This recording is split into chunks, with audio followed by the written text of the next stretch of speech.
ඒ උතුම් වූ තෙරුවන් ගුණ පින්වත් පිරිස සජ්ජායනා කරන අතරතුර ඔබ මුණ ගැහෙන්නේ උතුම් වූ වෙසක් පුන් පොහෝ දිනෙහි ශ්‍රී සම්බුදු තෙමගුල සිහිපත් කරමින් අපි අෂ්ටාංග උපෝෂිත සීලේ සමාදන් වූවා. අද දවස මුළුල්ලේම ශ්‍රද්ධා රූපවාහිනියේ සහ ශ්‍රද්ධා ගුවන්විදුලිය ඔස්සේ කුණ්ඩසාලේ මහමෙවුනා භාවනා අසපු භූමියේ සිට දාන ශීල භාවනා ආදී පින්කම්හි නිරත වන්නට අපට අවකාශය සැලසෙනවා. ඒ පින්කම සඳහා අද දින වෙසක් පුන් පොහෝ දින ශ්‍රද්ධා රූපවාහිනී නාලිකාවේ විකාශය කටයුතු සඳහා දැනට පවතින අසනීප තත්වයේ ඉක්මනින් සුවපත් වීම පිණිසත් උතුම් චතුරාර්ය සත්‍ය ධර්මයේ අවබෝධයට උපකාර වීම පිණිසත් නොම්බර 225න් 3C මල්වත්තපාර කහන්තොට මාළඹේ පදිංචි පින්වත් WAD ලීලාරත්න මහතා විසින් දායකත්වයේ දක්වනවා. අද දිනේදී මේ වෙසක් පුන් පොහෝ දිනෙහි ශ්‍රද්ධා රූපවාහිනියේ විකාශන කටයුතු සඳහා දායකත්වයේ දක්වන්නේ නොම්බර 225න් 3C මල්වත්තපාර කහන්තොට මාළඹේ පදිංචි පින්වත් WAD ලීලාරත්න මහතා විසින්. මීළඟ ධර්ම දේශනාව පැවැත්වීම සඳහා අද මේ අසිරිමත් වෙසක් පුන් පොහෝ දිනෙහි පින්නතුන් බුද්ධ ධම්ම සංඝ ගුණ නමස්කාර කරමින් සිහිපත් කරන අතරතුර මේ ධර්මාසනායට වැඩම කොට වදාරන්නේ අපගේ පින්වත් ලොකු ස්වාමින් වහන්සේ.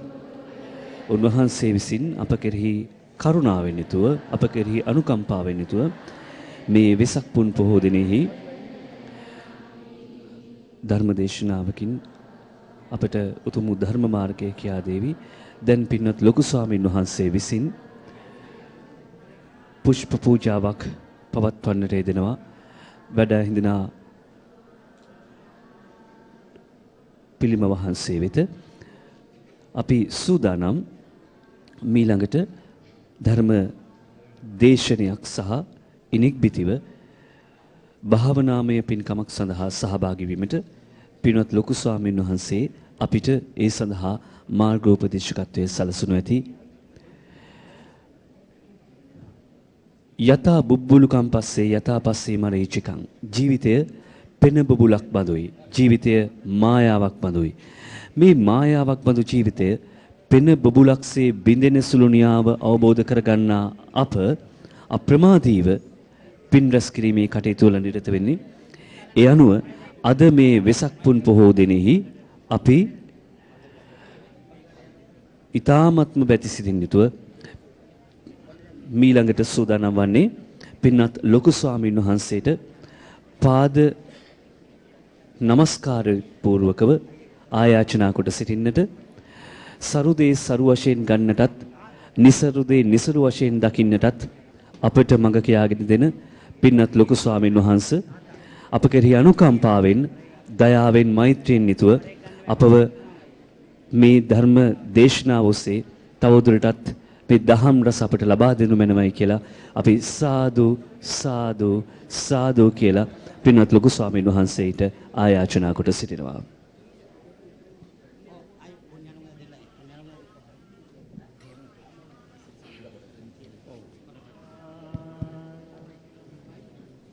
නමෝ බුද්ධාය නමෝ බුද්ධාය නමෝ බුද්ධාය නමෝ බුද්ධාය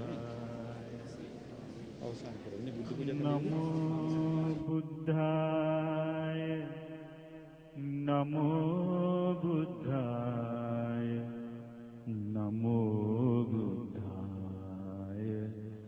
නමෝ බුද්ධාය නමෝ බුද්ධාය නමෝ බුද්ධාය නමෝ බුද්ධාය නමෝ බුද්ධාය නමෝ බුද්ධාය නමෝ බුද්ධාය නමෝ බුද්ධාය නමෝ බුද්ධාය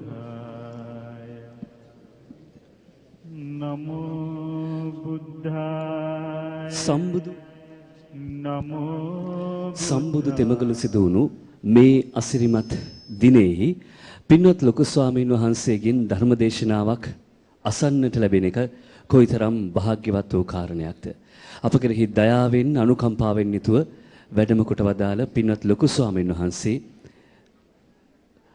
දැන් අපි උන්වහන්සේගෙන් ඊටාම බැගෑපත්ව ආයාචනා කොට සිටිනවා පින්වත් ලොකු ස්වාමීන් වහන්සේ අප කෙරෙහි අනුකම්පාවෙන් දයාවෙන් යුතුව මේ ධර්ම දේශනාව පවත්වන හැටියට අපි සාදු සාදු සාදු කියලා පින්වත් ලොකු ස්වාමීන් වහන්සේට ආයාචනා කොට සිටිමු. සාදු සාදු.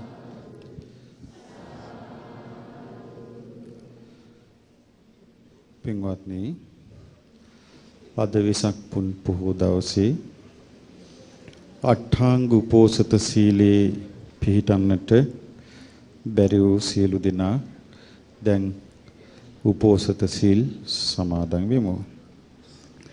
සාදු සාදු සාදු. නමෝ තස්ස භගවතු අරහතෝ සම්මා සම්බුද්දස්ස. නමෝ තස්ස භගවතු අරහතෝ සම්මා සම්බුද්දස්ස. නමෝ තස්ස භගවතු අරහතෝ සම්මා සම්බුද්දස්ස. බුද්ධං සරණං ගච්ඡාමි ධම්මං සරණං ගච්ඡාමි සංඝං සරණං ගච්ඡාමි ဒုတိယံ පි බුද්ධං සරණං ගච්ඡාමි ဒုတိယံ පි ධම්මං සරණං ගච්ඡාමි ဒုတိယံ පි සංඝං ගච්ඡාමි. තතියම්පි බුද්ධං සරණං ගච්ඡාමි. තතියම්පි ධම්මං සරණං ගච්ඡාමි. තතියම්පි සංඝං සරණං ගච්ඡාමි. සාදු සාදු. පාණාතිපාතා වේරමණී සික්ඛාපදං සමාදියාමි.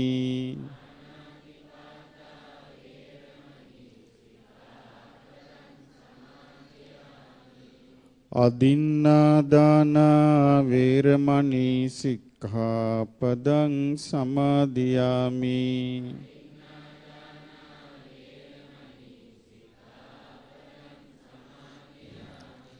අබ්‍රහ්මචර්යා වේරමණී සික්ඛාපදං සමාදියාමි.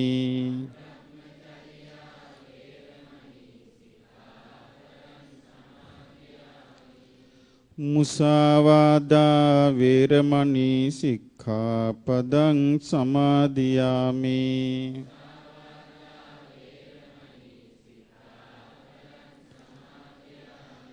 සුරාමේරය මජ්ජපමාදට්ඨානා වේරමණී සික්ඛාපදං සමාදියාමි.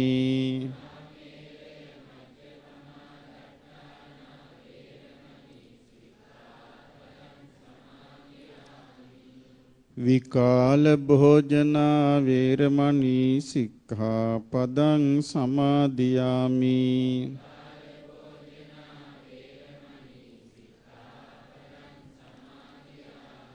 නච්ච ගීත වාදිත විසූක දස්සන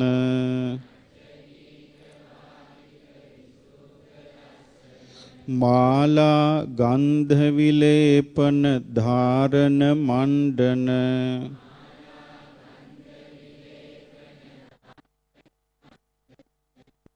උසනට්ඨානා වේරමණී සික්ඛාපදං සමාදියාමි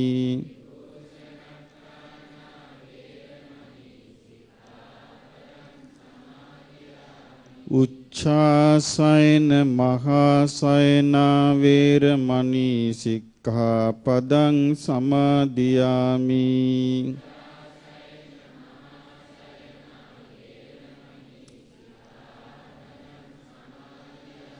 තිසරණ සහිත වූ මෙම අට්ඨාංග උපෝසත සීලය රහතන් වහන්සේලාට උපහාර පිණිස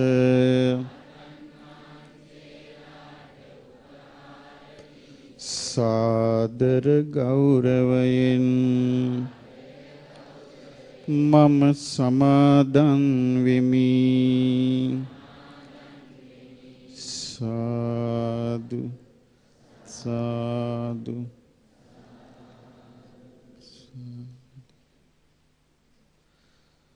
කවුරුත් කියන්න මා කිව්වම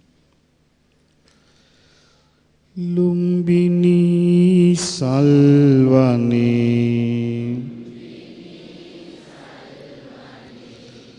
මේ වෙසක් පොහෝ දිනේ පියුම් පිට වඩිමිනේ බුදු පුතා ඉපදුනේ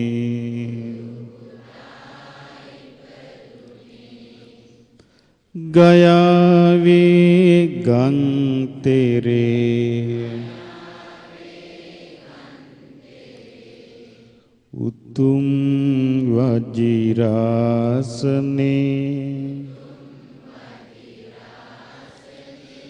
බෝසතුන් බුදු උනේ මේ වෙසක් පොහෝ දිනේ හැමගේ දුක දුරුනේ අමාසුව සැලසුනේ පිරිනිවි සැතපුනේ මේ වෙසක් පොහෝ දිනේ සාදු සාදු පින්වත්නි මේ වෙසක් පුන් පොහෝ දවසේ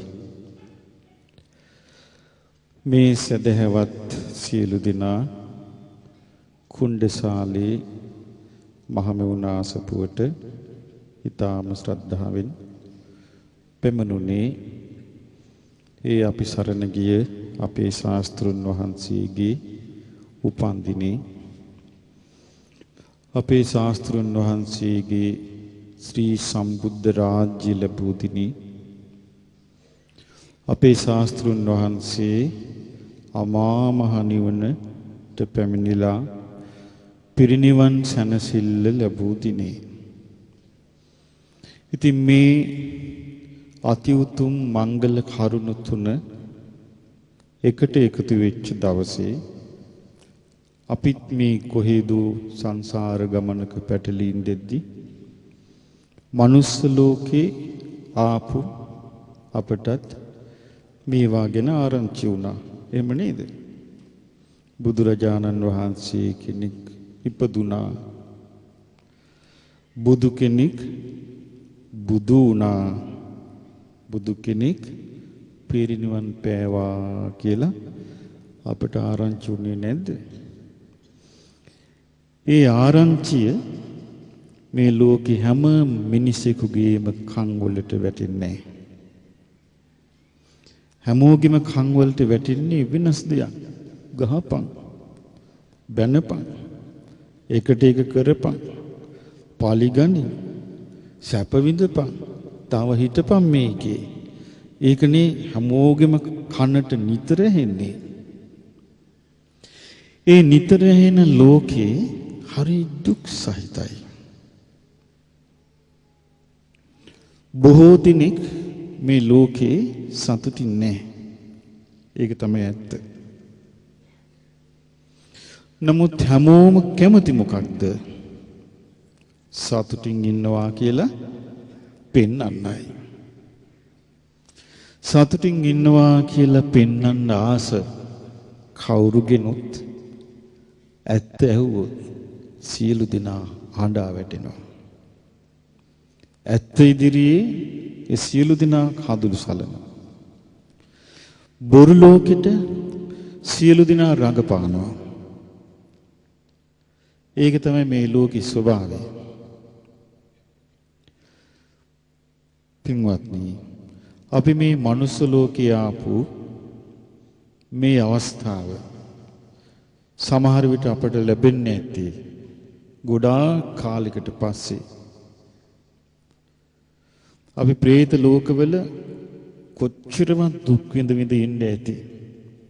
ඒ പ്രേත ගති අපෙන් පහ වෙලාද? තාම තියෙනවා මේ හිතේ ඒවා.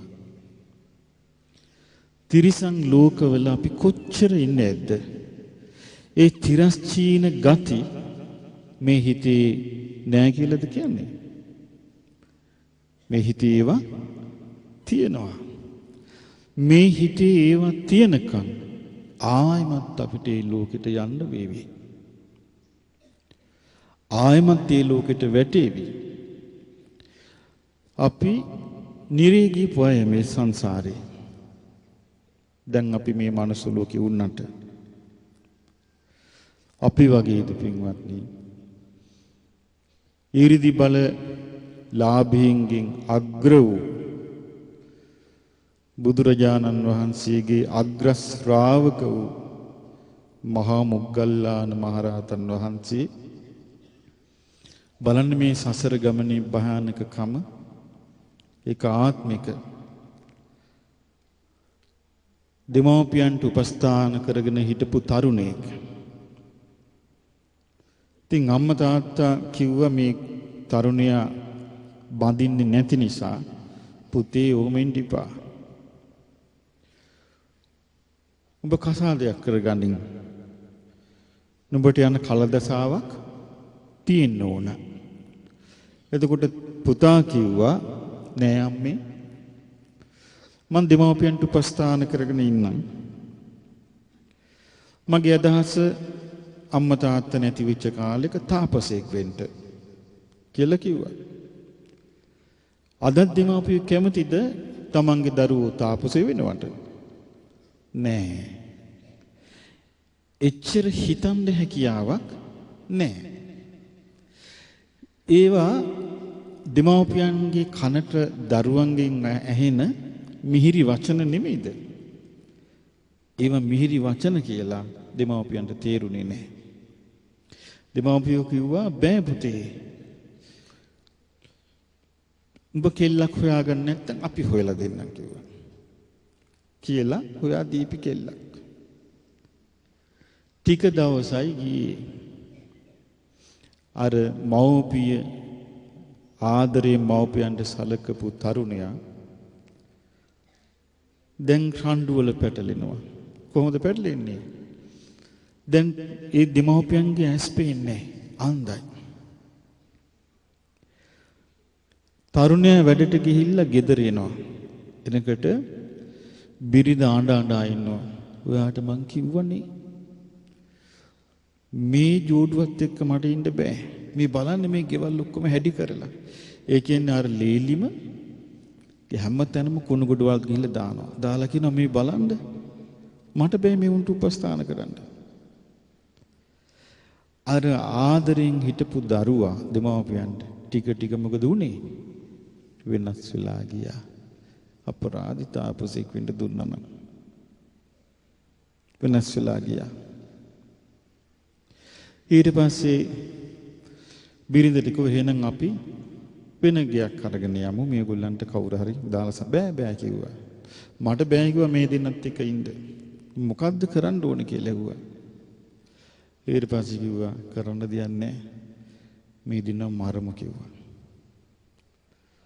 මේ සසරේ කොච්චර භයානකද ආරි සත්‍ය අවබෝධ නොකොට යන්න මේ සසරේ ස්වභාවය. මේ අග්‍ර ශ්‍රාවක බව පිණිස පෙරම් පුරාගෙන යන කෙනෙක්.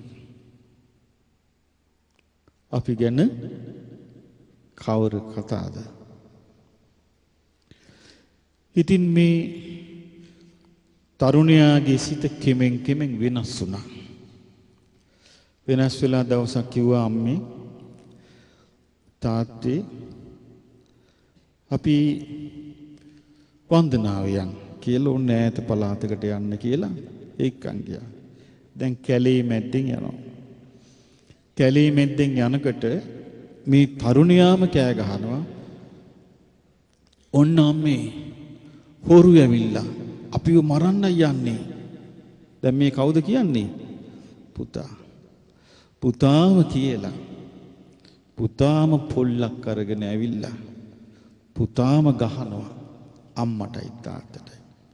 ගහනකට කියනවා අනේ දරුවනේ, ඒ අම්මා තාත්තා කියනවා අනේ දරුවනේ අපිව මරුවාට කමන්නේ නැහැ. ඇයි ඇස් පෙන්නේ නේ? අපිව මරුවාට කමන්නේ මගේ පුතාට අත තියන්න එපා.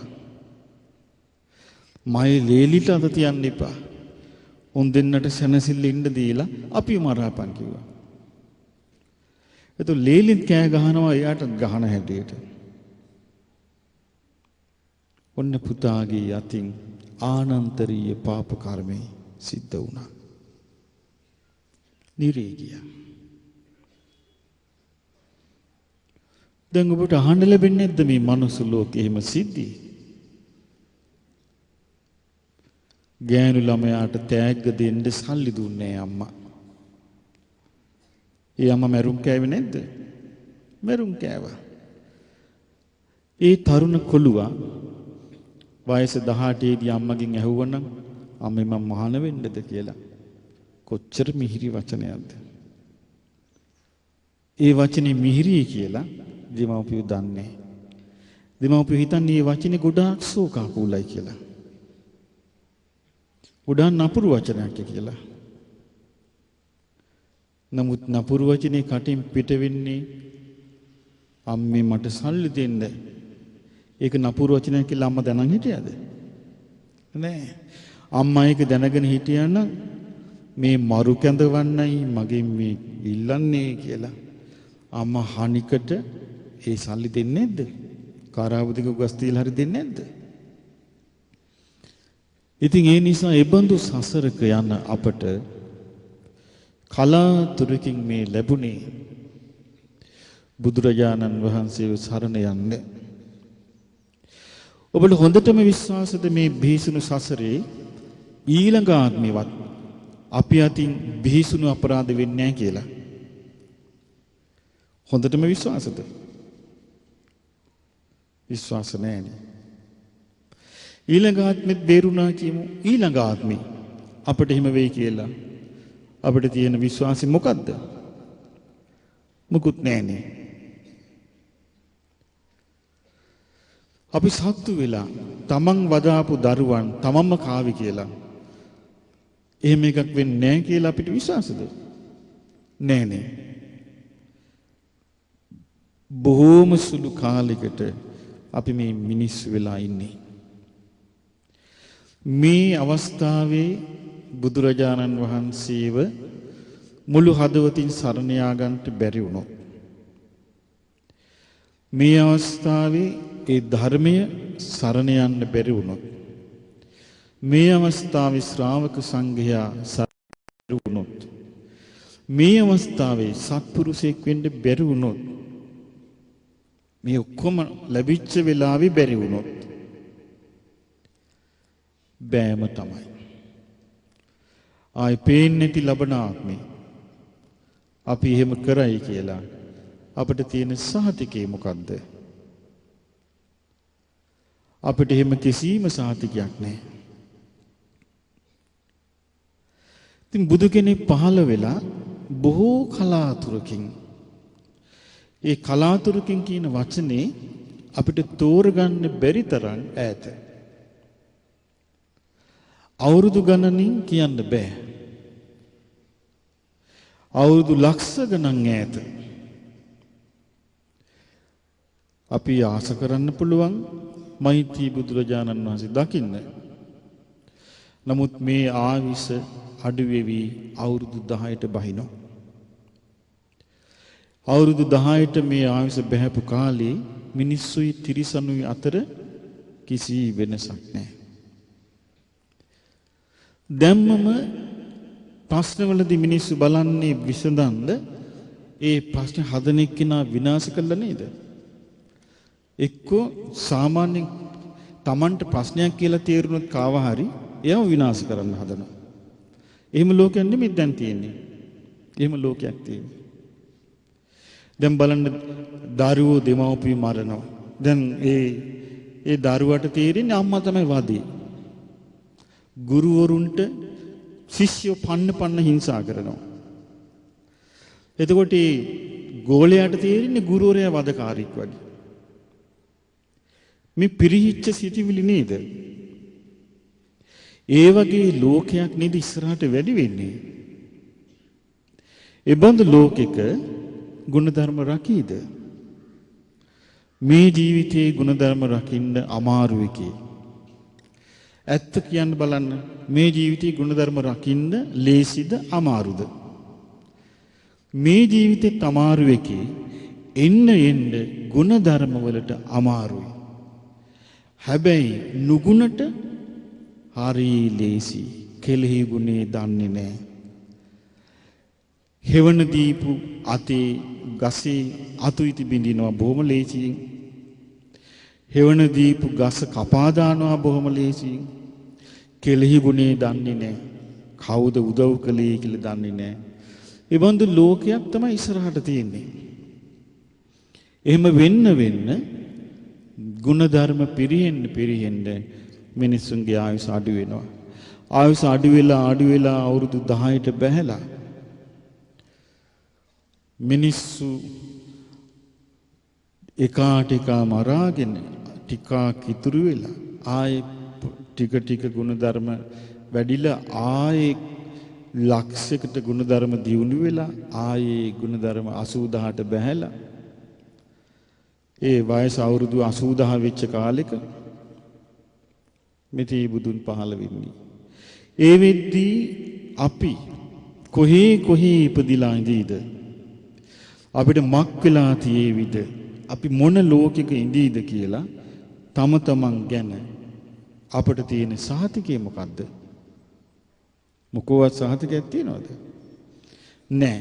එහෙනම් අපිට පේන්නේ නැති දීර්ඝ වූ අනාගතේ මෙතේ බුදුන් පහළ වෙද්දී අපි කොහේද කියලා අපිට හිතා ගන්න බෑ. එහෙනම් අපේ විශ්වාසයට ඇහැට පේන මේ දකින එකම අවස්ථාව මොකද්ද? මේ දැන් ජීවිතේ ගත කරන අවස්ථාවයි.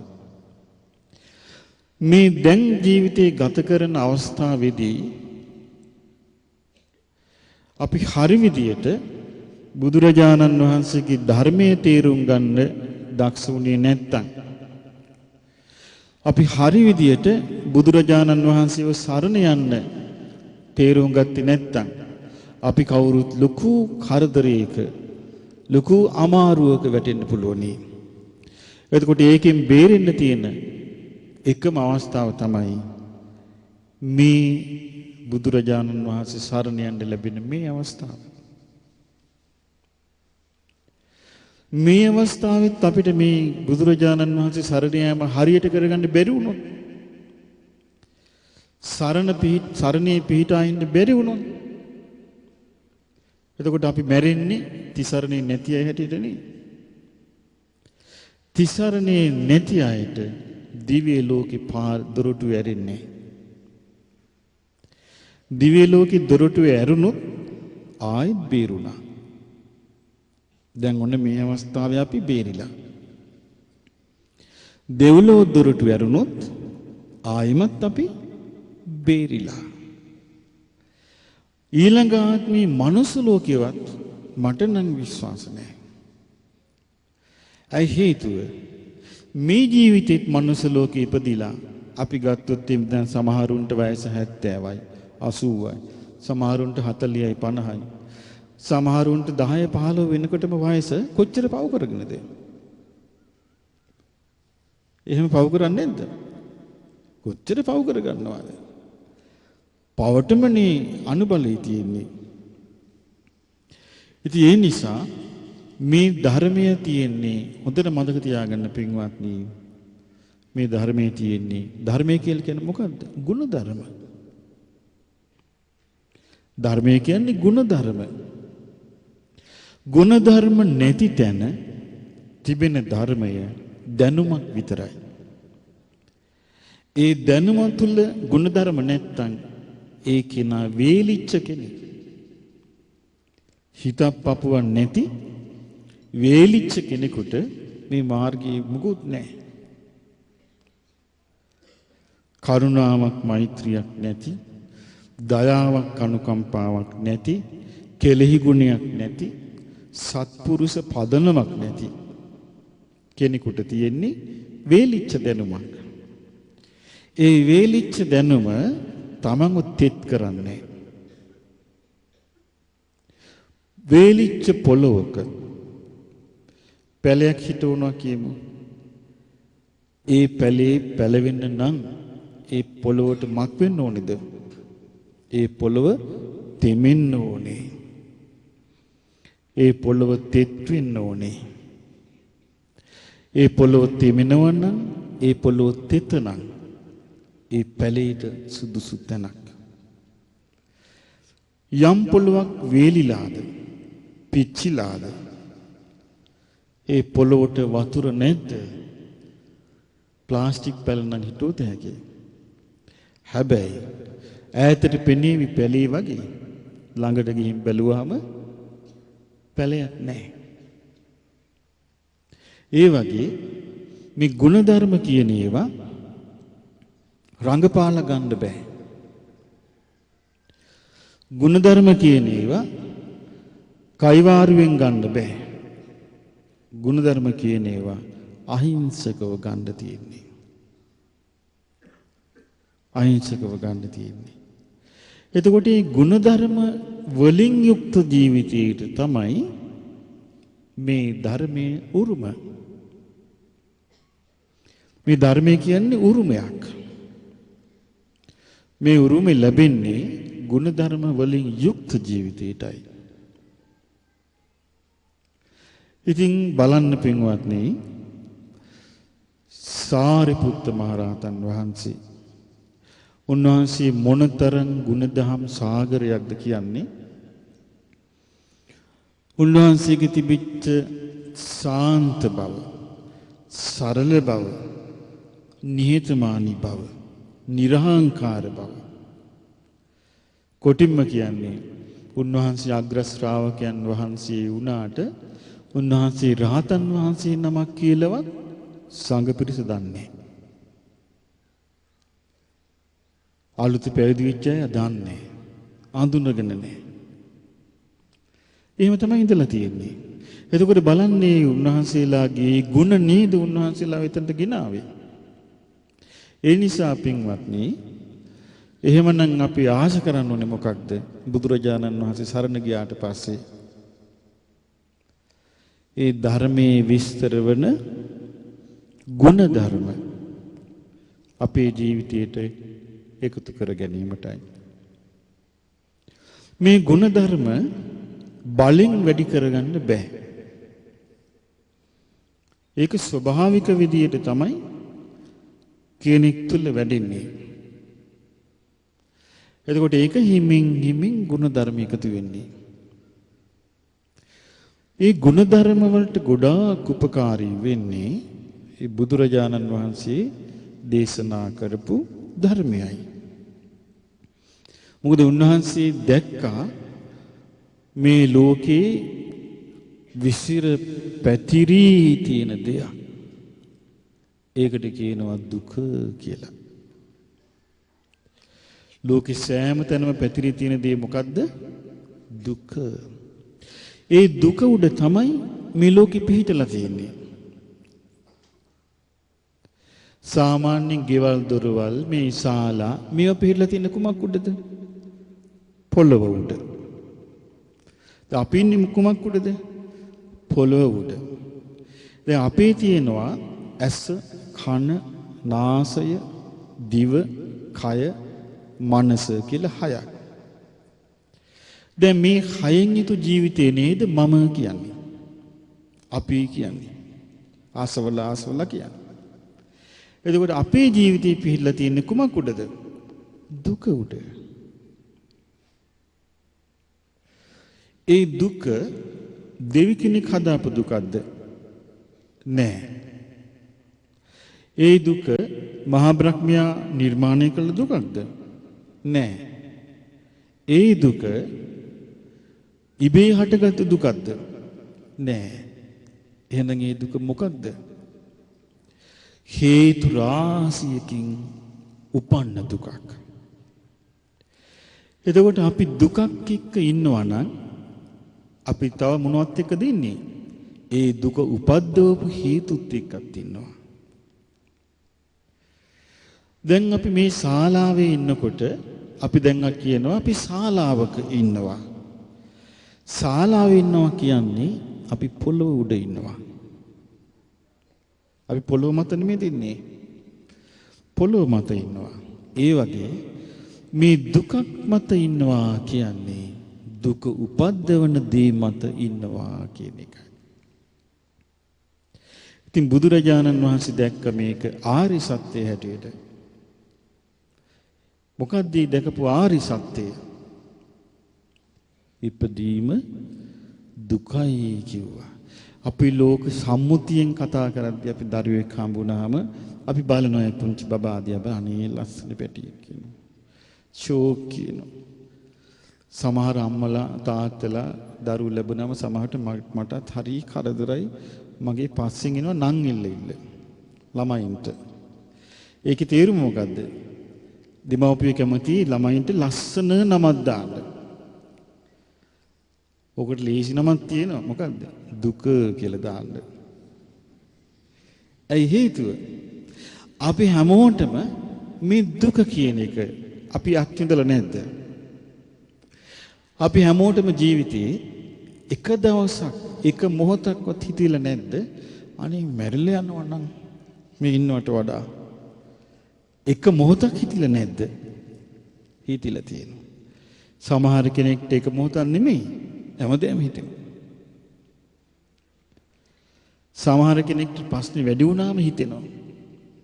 ඇයි මේ විදෝ තාම ඉන්නේ කියලා. විදෝ හරි මේකේ ඉන්නේ හොඳයි.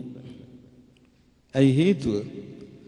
අපිට මේක අවබෝධ කරගන්නවත් අවස්ථාවක් තියෙනවා.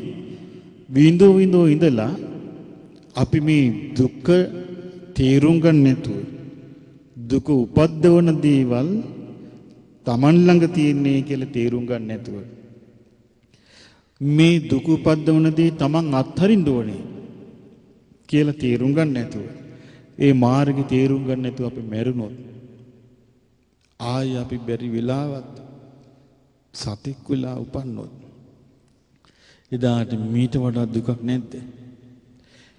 ඒ හැම ඉපදීමක්ම දුකයි. ඊළඟට අපිට ප්‍රේතෙක් වෙලා උපදින්න වුණොත් ඒක දුකක් නෙමෙයිද? දුකයි. අපි දන්නවද අපේ නෑදෑයෝ, මිත්‍රයෝ, යාළුවෝ, හිතවතුන් මැරිලා ප්‍රේත ලෝකෙ ගිහිල්ලා කොච්චරනම් අපි දිහා බලාගෙන නැද්ද? අපි දන්නවද ඒවා? නෑ. සාරිපුත්ත මහරහතන් වහන්සේගේ ආත්ම 5කට කලින් අම්මා ප්‍රේතියක් වෙලා බලාගෙන හිටියා. අනේ මේ ආත්ම භාව 5කට කලින් මගේ පුතා නොවේ. යාන්තම් අවස්ථාව ගත්තා තමන්ගේ ජීවිතේ පෙන්눔 කරන්න. සාරිපුත්ත මහ රහතන් වහන්සේ ඇහුවා කවුද ඔය? අනේ මං පෙරේතියක්. මීට ආත්ම භාව 5කට කලින් තමුන්නාන්සේගේ අම්මා. එහෙම කොච්චර අය ඇද්ද අපි දිහා බලාගෙන මේ මනුස්ස ලෝකේ. ඉතින් ඔබ කැමතිද ඔබ මරුණට පස්සේ ඒබඳු පෙරේතියෙක් වෙලා ප්‍රේතෙක් වෙලා මිනිස්සු දිහා බලාගෙන මනුස්ස ලෝකේ කන බොන හැටි බලාගෙන කෙලගිලගිල ඉන්න කැමතිද ඔබ? හැබැයි ඔබට එහෙම අකමැති වුණාට ඔබේ සංසාරේ ඒවා තියෙනවා. අකමැති වුණාට අපේ ජීවිතේ ගොඩාක් සිද්ධ වෙලා තියෙන්නේ අපි කැමති දේවල්ද? නෑ. අපි අකමැති දේවල් කොයිතරම් අපිට වෙලා තියෙනවද? අපි අකමැති දේවල් එච්චර වෙලා නම් මේ ජීවිතේ මරුණට පස්සෙත් අපි අකමැති දෙයක් වුණොත් කාටද කියන්නේ අපි? කවුද ඉන්නේ? බැරි වෙලාව සතික් වුණොත් කවුද ඉන්නේ? අපි මරුණට පස්සේ කොයි හරි යයි මනුස්ස ලෝකේ අපි මිනිහ තියාගෙන ලස්සනට කතන්දර ගොතයි. ලස්සනට සරසයි. නමුත් අපි කොහේවත් වෙන්න බැරිද ඒක? පුළුවන්. අතීත සංසාරයේ අකුසලයක් මතුවෙලා අපි නිරේ ගියෝ. කවුද ඉන්නේ? බේරන්න. එහෙනම් පින්වත්නි මේ ලැබිච්ච අවස්ථාව අපිට අහිමි වෙන්න කලින් අපි කළ යුතු දේවල් තියෙනවා. ඒ පළවෙනි එක තමයි බුදුරජාණන් වහන්සේව සරණ යාම. ඒක නිතර හිතේ තියෙන ඕන එකක්. මම බුදුරජාණන් වහන්සේ සරණ ගියා කියලා නිතර මතක තියෙන්න ඕනේ. ඊළඟට බුදුරජාණන් වහන්සේගේ ධර්මය සරණ ගියා මම කියලා තමන්ට නිතර මතක තියෙන්න ඕනේ. මතක් කරන්න ඕනේ හැමතිස්සෙම. ඊළඟට බුදුරජාණන් වහන්සේගේ ශ්‍රාවක සංඝයා මම සරණ ගියා කියලා ශ්‍රාවක සංඝයා මතක් කරන්න ඕනේ. ඊළඟට පින්වත්නි ඔබට පහදින්න ඒ ධර්මයේ තියෙන විශේෂ දෙයක් අපිට අහන්න කලාතුරකින් ලැබෙන. ඔබ දන්නා බුදුරජාණන් වහන්සේ අද වැනි පොහෝ දිනක සල්රුක් දෙකක් අතරේ සතපී හිටියා. ඔබ අහලා තියෙනවනේ වඩත ආරංචි උනේ නැද්ද ඒක? ආරංචි උඩා. සල්රුක් දෙකක් අතරේ සතපී සිටියා. ඒ කාලේ එක්තරා තාපසයෙක් සුබද්‍ර කියලා. ඒ තාපසයාට ආරංචි වුණා. මොකද ආරංචි වුණේ? ඒ තාපසයාට ආරංචි වුණේ ලෝකේ ගැන ඇත්ත කියාපු, ඇත්ත විස්තරේ පහදලා දීපු ශ්‍රමණ ගෞතමයන් වහන්සේ පිරිනිවන් පානවලු. එතකොට ඒ තාපසයාගේ හිතට එකපාරට එකවරම ලොකු හදිසියක් ආවා. මොකක්ද ආපු හදිසිය? අනේ මගේ හිතේ ගොඩාක් ප්‍රශ්න තියෙනවා. මං හිතාගෙන හිටියේ උන්වහන්සේ මුණ ගැහිලා මේ ප්‍රශ්න විසඳ ගන්නයි. නමුත් ඊට ඉස්සෙල්ලා උන්වහන්සේ පිරිනිවන් පානවලු. මෙයා දුවගෙන ගියා. හදිස්සියේ ගියා. ගියාම කෙනෙක් ඉන්නවා එතන මුරට. අපේ ආනන්ද මහරහතන් වහන්සේ ආනන්දයන් වහන්සේ මොකද මේ කලබල යන්න දෙන්න බෑ කිව්වා. අනේ මං ගොඩාක් දුර ඉඳලා ආවේ. ශ්‍රමණ ගෞතමයන් වහන්සේ බෑ දකින්න ඕනේ. එතකොට ආනන්දයන් වහන්සේ කියන බෑ. ඔබට උන්වහන්සේ බෑ දකින්න දෙන්න බෑ. උන්වහන්සේට මහන්සි. උන්වහන්සේට වෙහෙසයි. ටිකක් සැතපී ඉන්න දෙන්න. අනේ එහෙම කරන්න එපා. මං උන්වහන්සේ වෙහෙස කරන්න කැමති නෑ. මට මේ අවසාන මොහොතේ අනේ මගේ හිතේ තියෙන පස්සේ විසඳ ගන්න අවසර දෙන්න කිව්වා. එතකොට ඇතුලින් ඇහෙන හඬක් ආනන්ද සුභද්‍රට එන්න දෙන්න. සුභද්‍රෙන්නේ මාව වෙහෙසඳ නෙවෙයි. ඇත්තටම මගෙන් කරුණක් අහන්නයි. එතකොට මේ සුභද්‍ර හරි සතුටු වුණා. ආනන්ද ස්වාමීන් වහන්සේ ඉඩ දුන්නා. දුවගෙන ගිහින් වැඳලා අහනවා අනේ භාග්‍යතුන් වහන්සේ මම මේ ආවේ මෙච්චර දුර. මම මේ වහන්සේ හොයාගෙන ආවේ එක දෙයක් දැනගන්නයි. මේ හැමෝම කියනවා තම තමන්ට අවබෝධ වෙලා කියලා. එක ශාස්ත්‍රවරු. මේ කියන හැමෝටම අවබෝධ වෙලාද හැබැයිට කියලා ඇහුවා. එතකොට බුදුරජාණන් වහන්සේ හරි ලස්සන උත්තරයක් දෙනවා. ඒ උත්තරේ මතක තියාගන්න. හරිද? ඒ උත්තරේ තමයි කියන සුභද්‍ර ඔක අතාරින්න. උන්දලට අවබෝධ වුණත් නැතත් ඔක අතාරින්න. එකක් මතක තියාගන්න.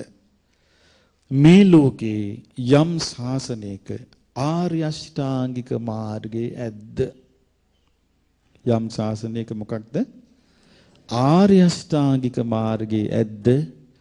ඒ ශාසනයේ පළවෙනි ශ්‍රමණයා සිටි.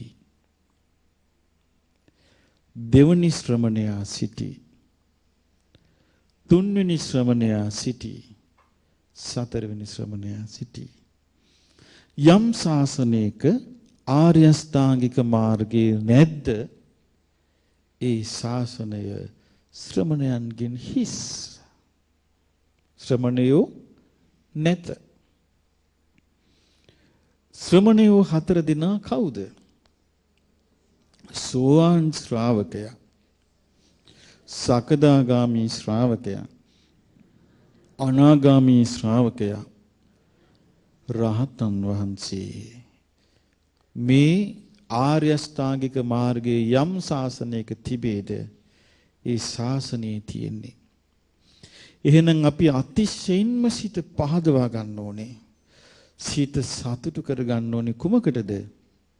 ආර්ය අෂ්ටාංගික මාර්ගයටයි. ඒ ආර්ය අෂ්ටාංගික මාර්ගයේ තරම් ශ්‍රේෂ්ඨ උතුම් දෙයක් ලෝකේ නැහැ. ඒ නිසා මම මේ පින්වතුන්ට ආර්ය අෂ්ටාංගික මාර්ගය ගැන ටිකක් කියා දෙන්නම්. බුදුරජාණන් වහන්සේ වදාලා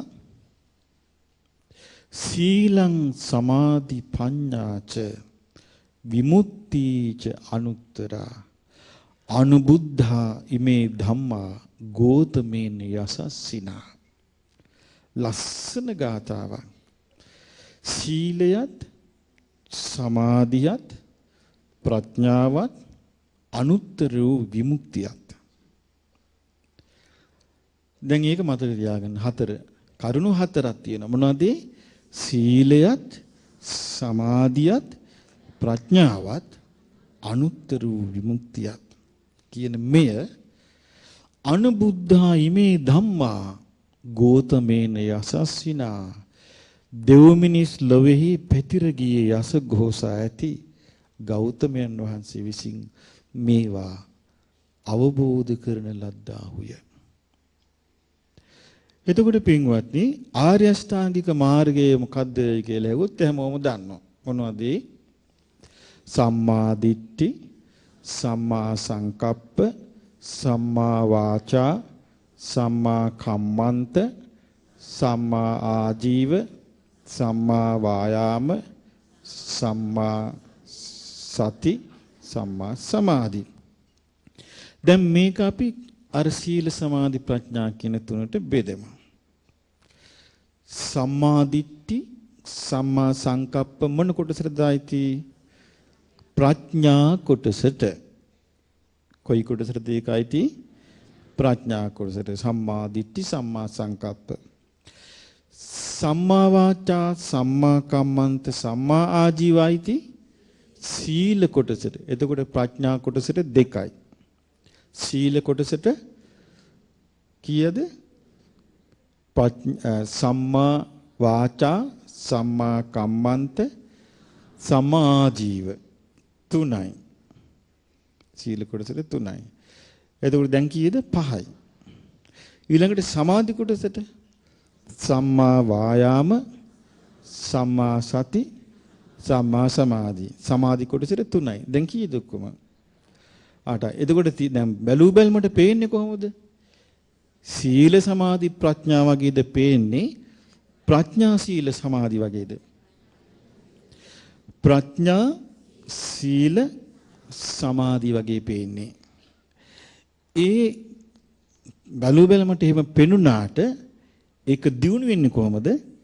සීල සමාධි ප්‍රඥා වශයෙන්. මෙහෙමයි. දැන් කෙනෙකු ධර්මය ගැන නොදන්න කෙනෙක් හිතන්න පුළුවන් නෑ. මේකේ තියෙන්නේ ප්‍රඥා සීල ප්‍රඥා සීල සමාධි නම් සමාධියෙන් මාර්ගයේ අවසන්. විමුක්තියට යන්නේ. දැන් තේරුම් ගන්න. මේකේ තිබෙන්නේ ප්‍රඥා සීල සමාධි නම් ඉස්සල ප්‍රඥාව ඇති වෙලා ඊට පස්සේ සීලවත් වෙලා සමාධිය ඇති වුණා ඉවරයි වැඩේ. නමුත් දේශනා තියෙන්නේ එහෙම නෙමෙයි. සීල සමාධි ප්‍රඥා විමුක්තිය. අර තුنين හැදෙන්නේ කොහොමද? විමුක්තිය. එතකොට ඒක හරියට තේරුන්නේ නැත්නම් ආර්ය අෂ්ටාංගික මාර්ගේ වැරදුනා. ආර්ය අෂ්ටාංගික මාර්ගේ වැරදුනාම පළවෙනි ශ්‍රමණියත් නැත්තේය. දෙවෙනි ශ්‍රමණියත් නැත්තේය. තුන්වෙනි ශ්‍රමණියත් නැත්තේය. හතරවෙනි ශ්‍රමණියත් නැත්තේය. මේ ශ්‍රමණය 4 දිනා පහළ වෙන්න නම් ආර්ය අෂ්ටාංගික මාර්ගයේ නිවැරදිව අනුගමනය කළ යුතුයි. දැන් අපි කිව්වා ආර්ය අෂ්ටාංගික මාර්ගයේ පටන් ගන්නෙ මොකෙන්ද? සම්මා දිට්ඨිය. එතකොට සම්මා දිට්ඨිය තමයි ආර්ය අෂ්ටාංගික මාර්ගයේ ප්‍රවේශය. ආර්ය අෂ්ටාංගික මාර්ගයට ඇතුළු වන ගේට්ටුව. දොර යතුරු. සම්මා දිට්ඨිය කියන්නේ මොකද්ද? චතුරාර්ය සත්‍ය ගැන ඇති අවබෝධය. චතුරාර්ය සත්‍ය ගැන 3 ආකාරයක අවබෝධයක් තියෙනවා මේ මාර්ගයේ. එකක් තමයි සත්‍ය ඥානය. අනිත් එක කෘත්‍ය ඥානය. අනිත් එක කෘතඥානය. දැන් අපිට පුරුදු වෙලා තියෙන ඒවා පාවිච්චි කරන කෘත්‍ය ඥානය, කෘතඥාන කියලා. ඒ දැන් අපේ රටේ ඔය ඉරු කියන શબ્දේ රියන්න. ඔබ දැක සයන්නට අර ගායනිකුත් දාපු අකුර ඒක શબ્ද කරන රියන්න කියලා. ඍෂි කියන වචනේ අහලා තියෙනවද? ඍෂි රියන්න. එතකොට අපි කියන්නේ ගෘහපති, ගෘහ භාණ්ඩ. වචනයක නෙමෙයි ගෘහ භාණ්ඩ. ගෘහපති. අපි කියන්නේ කෘෂි කර්මේ. කෘෂි කර්මෙ නෙමෙයි වචනේ කෘෂි කර්මය. ඒ කියන්නේ අපේ උච්චාරණය අපිට ඇවිල්ලා තියෙන්නේ ටිකක් පැටලිලා. දැන් ඉන්දියාවේ අදටත් මේ උච්චාරණේ නියම විදිහට තියෙනවා. අපි උච්චාරණ වැදගත් නෑ. සාමාන්‍ය මම නිකන් කිව්වේ ඒක. එතකොට සම්මා දිට්ඨිය කියලා කියන්නේ සත්‍ය ඥානෙ, කෘත්‍ය ඥානෙ, කෘතඥාන. කියන මේ තුන. මේ තුනේ පළවෙනි පියවර සත්‍ය ඥානෙ. මොකද්ද පළවෙනි පියවර? සත්‍ය ඥානෙ.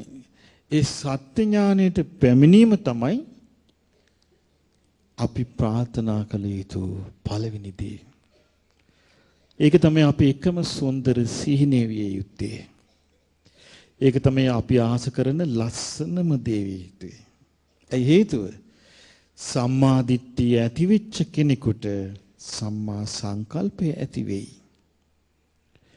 සම්මා දිට්ඨිය ඇති වෙච්ච කෙනෙකුට සම්මා වාචා ඇති වෙයි. සම්මා දිට්ඨිය ඇති වෙච්ච කෙනෙකුට සම්මා කම්මන්ත ඇති වෙයි. සම්මා දිට්ඨිය ඇති වෙච්ච කෙනෙකුට සම්මා ආජීවය ඇති වෙයි. සම්මා දිට්ඨිය ඇති වෙච්ච කෙනෙකුට සම්මා වායාම ඇති වෙයි. සම්මා දිට්ඨිය ඇති වෙච්ච කෙනෙකුට සම්මා සතිය ඇති වෙයි. සම්මා දිට්ඨිය ඇති කෙනෙකුට සම්මා සමාධිය ඇති වෙයි. සම්මා දිට්ඨිය ඇති කෙනෙකුට සම්මා ඥාන, සම්මා විමුක්තිය සියල්ල.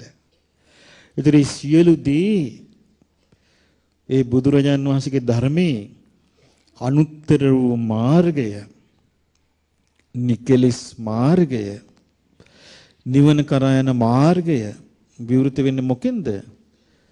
සම්මා දිට්ඨියෙන්. කෙනෙකුට සම්මා දිට්ඨිය ඇතුණාම යාට කියනවා නිවන් මගට බැසගත්තා. නිවන් මගට බැසගත්තා කියන එක අපි අහලා පුරුදු වචනේ මොකද්ද? සෝතාපන්න වුණා කියන එක. සම්මා දිට්ඨිය නැතුව කෙනෙකුට සමාධියක් තියෙන්න පුළුවන්. සමාධිය තිබුණා කියලා ඒක සම්මා සමාධිය වෙන්නේ නැහැ. කෙනෙක් හිතන්න පුළුවන් සමාධියක් ඇති වෙච්ච පමණින් නිවනට ලං වුණා කියලා. කිසි දවසක සමාධියක් තිබිච්ච පමණින් නිවනට ලං වෙන්නේ නැහැ. කෙනෙක් හිතන්න පුළුවන් සීලවන්ත වුණ පමණින් නිවනට ලං වුණා කියලා. සීලවන්ත වුණ පමණින් නිවනට ලං වෙන්නේ නැහැ. නිවනට ලං වෙන්නේ කුමකින්ද? ආර්ය අෂ්ටාංගික මාර්ගයේ පළවෙනි මාර්ගාංගය කුමක්ද?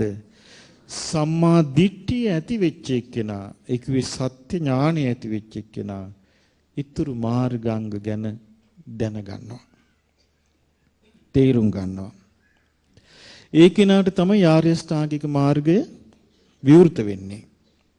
වෙන කාටවත් නෑ.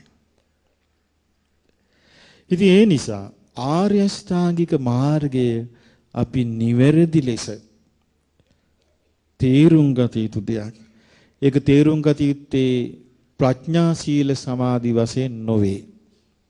ඒක තේරුම් ගත යුත්තේ සීල සමාධි ප්‍රඥා වශයෙන්. බලන්න බුදුරජාණන් වහන්සේගේ අවබෝධය කෙරෙහි අපේ තියෙන පැහැදීමෙන් අපි නිරවුල් කරගන්නේ. ඇයි උන්වහන්සේ සම්මාදිට්ඨියෙන් පටන් අරන් ආර්ය අෂ්ටාංගික මාර්ගය විස්තර කරන්නේ. ඊට පස්සේ අනිත් හැම දේශනාවකම සීල සමාධි ප්‍රඥා කියලා විස්තර කරන්නේ. එතකොට අපිට තියෙනවා නම් ශ්‍රද්ධාව අපි ඒක විමසනවා. ඇයි සම්මාදිට්ඨියෙන් පටන්ගත් එක සීල සමාධි ප්‍රඥා වශයෙන් විස්තර කරන්නේ මක් නිසාද? ඒ කොහොමද සීල සමාධි ප්‍රඥා වශයෙන් විස්තර කරන්නේ? බුදුරජාණන් වහන්සේ පෙන්වා දෙනවා මේ විදිහට. ඒතු විඤ්ඤෝ පුරිසෝ ආසටෝ අමායාවි මා ළඟට තක්කඩි නැති මායා නැති නැනවත් මිනිසෙක් පැමිණේවා. මොන જાති මිනිසෙක් දෙන්න කියන්නේ? ප්‍රඥාවන්ත මිනිසෙක් පැමිණේවා. අහං ධම්මං දේසේ මිහං අනුශාසයාමි. මං ඔහුට ධර්මයේ කියනවා. මං අනුශාසනා කරනවා. ඔහු ටික කලකින්ම මේ ධර්මයේ දකිනවා. එහෙමනම් මේකේ තිබෙන සුදුසුකම මොකද්ද? ප්‍රඥාවන්ත කෙනෙක් වීම. ප්‍රඥාවන්ත කෙනා තමයි සම්මා දිට්ඨියට පිවිසෙන්නේ. සම්මා දිට්ඨිය කරා යන්නේ. බුදුරජාන් වහන්සේ එක තැනක දේශනා කළේ නැද්ද? මාගේ මේ ධර්මය ප්‍රඥාවන්තයින් සඳහාය. දේශනා කළේ නැද්ද? ප්‍රඥා නැති අය එතකොට මොකද්ද කරන්නේ? නියතමානීව තමන්ගේ ප්‍රඥාව නැති බව තීරුම් ගැනීම. යෝ බාලෝ මඤ්ඤති බාල්‍යං පණ්ඩිතෝ වාපි තේනසෝ. යම් නුවණ මද කෙනෙක් තමන්ගේ නුවණ නැති බව තීරුම් ගනීද? ඒ කරුණින් ඔහු පණ්ඩිතෙකි. බාලෝච පණ්ඩිතමානී අඥාන පුද්ගලයේ පණ්ඩිතයෙක් සියල්ල දන්නවාය කියලා හිතාගෙන ඉන්නවා. සවේ බාලෝති උච්චති. ඔහු සැබෑවටම බාලයෙක්. එහෙනම් බොහොම අපිට පැමිණෙන්න තියෙන බොහොම සරල තැනක් තියෙනවා. මොකද්ද? අනේ අපිට මේක තේරෙන්නේ නැහැ. අපිට මේක තේරුම් ගන්න තියෙනව නම් හොඳයි. අන්න එහෙම කෙනා මේක ප්‍රඥා සීල සමාධි කියලා පටලව ගන්නෑ. ආර්ය අෂ්ටාංගික මාර්ගය. සීල සමාධි ප්‍රඥා වශයෙන්ම ගන්නවා. එතකොට පින්වත්නි ප්‍රඥාව කියන එක අපිට බලෙන් ගන්න බැරි නම් ප්‍රඥාව කියන එක කොහොම එකක්ද එහෙනම්? ප්‍රඥාව කියන්නේ මොකද්ද? ප්‍රඥාවෙන් තමයි මිනිසයා හොඳ නරක දෙක බෙදාගන්නේ. කුසල අකුසල් බෙදාගන්නේ. යහපත අයහපත බෙදාගන්නේ. ප්‍රඥාව නැත්තම් ඒ කිනාට මව් ගුණ තේරෙන්නේ නැහැ. පියාගේ ගුණ තේරෙන්නේ නැහැ. ගුරුවරයාගේ ගුණ තේරෙන්නේ නැහැ. සත්පුරුෂයාගේ ගුණ තේරෙන්නේ නැහැ. ප්‍රඥාව නැති කෙනාට. ඒක තමයි ප්‍රඥාව නැති බවට ලකුණ. ප්‍රඥාව නැති කෙනාට තේරෙන්නේ නැහැ මොකවත්. සාධාරණේ තේරෙන්නේ නැහැ. යහපත තේරෙන්නේ නැහැ. අයහපත තේරෙන්නේ නැහැ. ප්‍රඥාව නැති කෙනා දඩයන් බල්ලා වගේ. සාමාන්‍යයෙන් දඩයන් බල්ලා ඉස්සරහට තමන්ගේම ස්වාමියාව පෙන්නලා උසි කියනවා. එතකොට මොකක්ද දඩයන් බල්ලා කරන්නේ? දුවගෙන ගිහිල්ලා තමන් ඇති දෙඩු කරපු එක්කෙනාම හපන්නේ නැද්ද? ඒ ප්‍රඥාව තියනවද ඒ සතාට? නැහැ. එතකොට බුදුරජාණන් වහන්සේ දේශනා කරනවා මේ ප්‍රඥාව තමයි අපිට උවමනා දේ. එතකොට ප්‍රඥාව කොහොමද ලැබෙන්නේ? ප්‍රඥාව තමයි සංසාරේ අපිට ලැබෙන ලොකුම තෑග්ග. අපිට උපදීමෙන් ලැබෙන ලොකුම තෑග්ග ප්‍රඥාවයි. එතකොට මේ ප්‍රඥාව කරා යන්න අපි උපතින් ලබන දේ අපි තුල තියෙනවද නැද්ද කියලා අපි දන්නේ නැහැ. දන්නේ නැහැ. දැන් බුදුරජාණන් වහන්සේගේ කාලෙත් මේ මාර්ගඵල ලබන්න සුදුසුකම් ලැබූ මාර්ගඵල ලබන්න හිටපු ශ්‍රාවකයෝ හැසිරුණේ ප්‍රඥාවන්ත හැටියටද? පටාචාර කෙල්ල කාලෙම යන්නේද මේ පැනලා? ප්‍රඥාවන්ත හැටියටද කටයුතු කළේ? නෑ. කිසා ගෞතමී තමන්ගේ පුතා නැති වෙච්ච වෙලාවේ ඒ මලකඳ අතට අරගෙන බෙහෙත් හොය දිව්වේ නැද්ද පාර දිගේ? දිව්වා. එතකොට කසී බාරද්වාජ තමන්ගේ කුඹුර ළඟට බුදුරජාණන් වහන්සේ වැඩි වෙලාවේ ඔබ වහන්සේට මේ හොඳට තියෙන්නේ අත්පා මේ අස තරුණින් නොවේ මං වගේ වගා කරගෙන අනුභව කරන්න එපාය කියලා කිව්වේ නැද්ද? නමුත් හැමෝම ප්‍රඥාවන්තයෝ. ඒගොල්ලන්ගේ ජීවිතය ඇතුලේ ඒ ප්‍රඥාව තිබ්බා. හොඳට මෝරපු නිලුම් පොහට්ටුවක් වගේ ඒ ප්‍රඥාව තිබ්බා. බුදුරජාණන් වහන්සේගේ ධර්මයේ ඇසුණාට පස්සේ ඒ ප්‍රඥාව විකසිත වුණා. දැන් අපි අහනවා විකසිත වෙන්නේ නැහැ. අපි ධර්මයේ අහනවා විකසිත වෙන්නේ නැහැ. ඇයි විකසිත වෙන්න ප්‍රඥාවක් තියෙන්න eBay. තියෙන්න eBay. ඒ විකසිත වෙන්නේ නැත්තම් මොකද්ද තියෙන්නේ නම්? ඔන්න එනවා අපිට ටික දවසක් ගියාම ආඩම්බරයක් එනවා. මමත් දැන් ධර්මයේ දන්නවා. ඒ මොකද්ද? මතක ශක්තිය. ඒ මොකද්ද? මතකය. මතකය ප්‍රඥාවේ ලකුණක් නෙවෙයි. තර්කය ප්‍රඥාවේ ලකුණක් නෙවෙයි. ප්‍රඥාවේ ලකුණ අවබෝධය. එතකොට අවබෝධ වෙන්න ඕනේ මොකද්ද? මේවා කුසල්. මේවා අකුසල්. එතකොට මේ කුසල් අකුසල් දෙක හඳුන ගන්න යමෙක් දක්ෂද එයා තුල ප්‍රඥාව තිබේ. දැන් එතකොට පින්වත්නි ඔබ තුල කුසල් අකුසල් හඳුන ගන්න දක්ෂද නැද්ද කියලා බලද්දී නම් ඔබ භාග්‍යවතුන් වහන්සේගේ ධර්මයෙන් කුසල් මොනවද අකුසල් මොනවද කියලා දැනගෙන ඉන්න ඕනේ. දැනගෙන ඉන්න ඕනේ.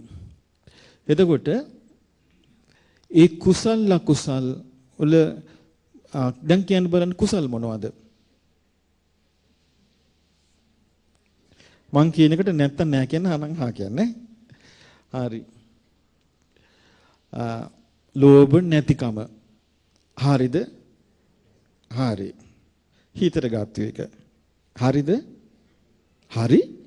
වැරදි. ලෝභ නැතිකම කුසල්.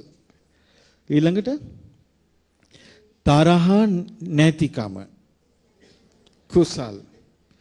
සාධාරණ ඉදිරියේ ජීවිතයේදීම මොකද්ද? අකුසල්. අසාධාරණට ලක්ුණාම කිපීම මොකද්ද? අකුසල්. අසාධාරණ ලක් වෙනවා. එතකොට යා කොහොමද කුසලිය උපදවන්නේ? එයාගේ හිතට යා කතා කරන්න ඕනේ. ඇද්ද උඹට? මේ සංසාරේ කැරිකේ කැරිකේ යනවට කාපන් හොදට. එහෙම වෙන්න එයාට බාහිර ලෝකෙ කෙරෙහි ප්‍රශ්නයක් හටගන්නේ නැහැ. එයා කලකිරෙන්නේ එක දෙයකට ඉපදී යන ගමන ගැනයි. සසර ගැනයි. ඒ සසර ගැන කලකිරෙන එක්කිනාට විසඳුමක් නැද්ද? විසඳුමක් තියෙනවා. මට ආසවලා බැන්නේය. මට ආසවලා ගැහුවේය. අසවලා මගේ දේ පැහැරගත්තේය. අසවලා මට හිංසා කළේය. මෙහෙම කීකේ නෙක්කිනාට වෛර කිරීම ඇර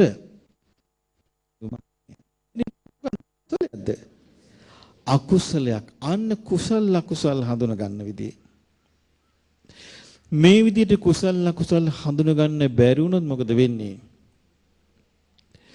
මේ හිතේ තියෙනවා ලාටු වලට වඩා සැර જાතියක්. ලාටු නම් ඇදලා ගත්ත හැකි. මේ හිතේ බැස ගන්න කෙලෙස් අනිත් කෙලෙස් වලට එකතු වෙනවා. වෛරය මිච්ඡා සංකල්පයට එකතු වෙනවා. මිත්‍යා දෘෂ්ටියට එකතු වෙනවා. මිත්‍යා වචන වලට එකතු වෙනවා. මිත්‍යා ක්‍රියාවට එකතු වෙනවා. මිත්‍යා ආජීවයට එකතු වෙනවා. මිත්‍යා වායාමයට එකතු වෙනවා. මිත්‍යා සතියට එකතු වෙනවා. මිත්‍යා සමාධියට එකතු වෙනවා. වෛරය, ක්‍රෝධය, ඊර්ෂ්‍යාව, පාලිගැනීම, එකට එක කිරීම මේ එකට එකතු වෙන ස්වභාවයේ හිතක් අපට තිබේ නම් ඔහු ඉන්නේ විසඳුම දිහා බලාගෙනද දුක දිහා බලාගෙනද? දුක දිහා බලාගෙන. දුක දිහා නොබලා ඉන්න නම් ඒ කිනාට කුසල් අකුසල් තේරෙන්න ඕනේ. වෙන මොනවා තේරුණත් වැඩක් නැහැ. එන මොකුත් තේරුම් ගන්න බෑ හැබෑවටම. අපි කියමු සමාධිය හොඳට වැඩුව කෙනෙක් හිටියා බුදුරජාන් වහන්සේගේ කාලේ. හොඳට සමාධිය වැඩුවා. පළවෙනි ධ්‍යානෙත් වැඩුවා. දෙවෙනි ධ්‍යානෙත් වැඩුවා. තුන්වෙනි ධ්‍යානෙත් වැඩුවා. හතරවෙනි ධ්‍යානෙත් වැඩුවා. නොඑක් වේශ ගන්න ඕනේ හැටියට 이르දි ප්‍රාතිහාර්යත් ලැබුවා. කවුද? දේවදත්ත. නමුත් මේ සමාධිය සම්මා සමාධියද? ඒ ධ්‍යාන හතර නෑ. ඇයි හේතුව? සමාධිත්‍ය තිබුණේ සෝවන් වෙච්ච කෙනෙක් නෙමෙයි. දැක්කද? එතකොට හිතුව සමාධිය ඇති වෙච්ච ගමන් Taman දුකින් නිදහස් කියලා. Tamanගේ ප්‍රශ්නේ විසඳුණා කියලා. විසඳුන්නේ ප්‍රශ්නෙන් තව ප්‍රශ්නෙට ගියා. අවුලෙන් අවුලට ගියා. දුකින් දුකට ගියා. දැන් යා කොහෙද මේ වෙලාවේ? නිරේ අවීචි මහ නරකාදී. එතකොට බලන්න පින්වත්නි මේ ජීවිතේ අපිට එහෙනම් ආසා කළ යුතු දෙයක් ප්‍රඥාව. ප්‍රඥාවන්තයා තමයි සම්මා දිට්ඨිය කරා යන්නේ. වෙන කෙනෙකුට යන්න බෑ. ප්‍රඥාවන්ත කෙනා ධර්මය අහනවා. ඒ ධර්මය අහනකොට ඒ ධර්මයේ අසලා ඒ අසන්නා වූ ධර්මයේ තුලින් Taman තුල සත්පුරුෂකම් ගොඩ නැගෙනවා නම් Taman තුල සත්පුරුෂ ගුණධර්ම ඇති වෙනවා නම් එහෙනම් Taman කල්යාණ මිත්‍රෙක් ඇසුරු කරනවා. Taman මේ ධර්මයේ කියලා අහන දේ තුල තමන්ට ගුරුවරයාත් අමතක වෙනවා නම්, තමන්ට දෙමව්පියොත් අමතක වෙනවා නම්, තමන්ට වැඩිහිටියොත් අමතක වෙනවා නම්, තමන් අහලා තියෙන්නේ ධර්මය නෙමෙයි. ඒ ධර්මය ඇසුවා නම් සත්පුරුෂ ගුණ ධර්ම ඒ ධර්මය ඇසීමෙන් ලැබිය යුතුයි. එතකොට ධර්මය ඇසීමෙන් සත්පුරුෂ ගුණ ධර්ම වැඩිලා නැත්තම් මුළු දවසේ මේක ඇහුවා කියලා එයා සම්මා දිට්ඨිය කරා යන්නේ. එහෙනම් පින්වත්නි මේක හරිය ලස්සනට පැහැදිලි කරගන්න පුළුවන් එකක්. ආර්ය ශ්‍රාංගික මාර්ගය අපට ආන්න ලැබෙන්නේ සත්පුරුෂයන්ගෙන්. ඒ සත්පුරුෂයන්ගෙන් ගහන්න ලැබෙන ආර්ය ශ්‍රාංගික මාර්ගය ප්‍රඥාවන්ත කෙනෙක් අහනවා නම් ඒ ප්‍රඥාවන්ත කෙනාට ඒ ධර්ම මාර්ගයේ ශ්‍රවණය කරන්න ලැබෙනවා නම් ඒ ප්‍රඥාවන්ත කෙනා සම්මාදිට්ඨිය කරා යනවා. එතකොට මේ ජීවිතයේදී සම්මාදිට්ඨිය කරා යන්න ආසාවෙන් අපි මේ චතුරාර්ය සත්‍යයත් විමස විමුක්තිය කියලා කිව්වේ දුක පිහිටලා නැති තැන. දුකේ හේතු සකස් වෙන්නේ නැති තැන. හේතු නිරුද්ධ වෙච්ච තැන. විමුක්තිය. දුක නිරුද්ධ වෙච්ච තැන විමුක්තිය. චතුරාර්ය සත්‍ය තුන්වෙනි ආර්ය සත්‍ය කොහොමද විස්තර කරන්නේ? දුක්ඛ නිරෝධං ආර්ය සත්‍යං. දුක නිරුද්ධ වෙච්ච තැන. මොකද කොහෙද දුක නිරුද්ධ වෙච්ච තැන? යෝ තස්සා ඒව තණ්හාය අශේෂ විරාග නිරෝධෝ. මේ තෘෂ්ණාව ඉතිරි නැතුව නොවැල්මෙන් නිරුද්ධ වීමක් ඇද්ද? ඡාගෝ පටිනිස්සග්ගෝ මුත්‍ති අනාලයෝ. අත්තරීමක් ඇද්ද? දුරු කිරීමක් ඇද්ද? නිදහස් වීමක් ඇද්ද? ආලේ රහිත වීමක් ඇද්ද? ඒ විමුක්තිය. එතන දුක පිහිටන්නේ නැහැ. දුක හැදෙන හේතු කිසිවක් එතන නැහැ. ඒක තමයි අපි ආසා කළ යුතු දේ. ඒක තමයි නිර්වාණය කියන්නේ. දැන් අපි නිර්වාණය ඒ උතුම් දේ ආර්ය ශ්‍රාංගික මාර්ගයෙන් ලැබී යුතු දේ අපි දැන් ප්‍රාර්ථනා කරන්නේ සිත් පිට නැති මල කඳට. කවුරු හරි කෙනෙක් මරුණාම අපි බෝඩ් එකක් ගහනවා. සොපිනෝනා නිවන් සොපිනෝනාට නිවන් සැප ලැබේවා. අප්පුහාමිට නිවන් සැප ලැබේවා. ජීවත් වෙලා ඉන්නකන් සොපිනෝනා හීනින්ම හිතුවේ නෑ ඒක. අප්පුහාමි ජීවත් වෙලා ඉන්නකන් රාබිබී වීඩිබී හිටියා. ජීවිතේට හිතුවේ නෑ. එතකොට සොපිනෝනත් මැරිලා කොහේ හරි ගියා. අප්පුහාමිත් මැරිලා කොහේ හරි ගියා. මල කඳ ඉදිරිය අපි බෝඩ් එක ගහනවා. මොකද්ද ගහන්නේ? නිවන් සැප ලැබේවා. ඇත්තටම ලැබෙයිද? නෑ. ඒක සොපිනෝනට ඇහෙවිද? නෑ. අප්පුහාමිට ඇහෙන්නේ නෑ. සොපිනෝන පෙරේති විලා ලිප ළඟ බලන් ඉඳි යා කරවල බෙදෙනකන්.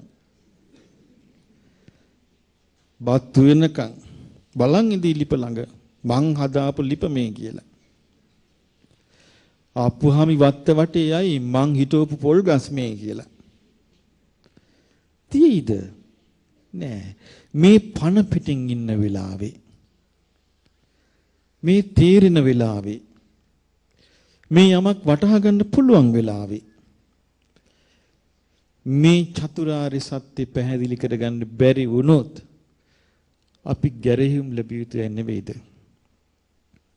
මේ චතුරාර්ය සත්‍ය කිරිය අපේ හිතේ පැහැදීමක් ඇති වෙන්නේ නැත්තම් බුදුරජාණන් වහන්සේගේ ශ්‍රාවකයෙ හැටියට අපිට ලැජ්ජා විය යුතු නැද්ද?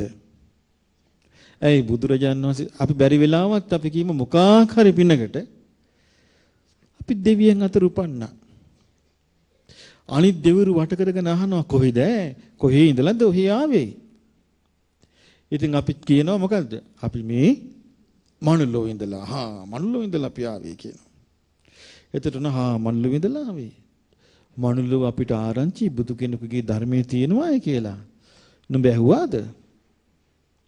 එතකොට උඩ බිම බලන්නේ නැතුව ඔළුව කස කස ඉන්නේ නැතුව අපිට පුළුවන් වෙන්න ඕනේ කතා කරන්න. මොකද්ද?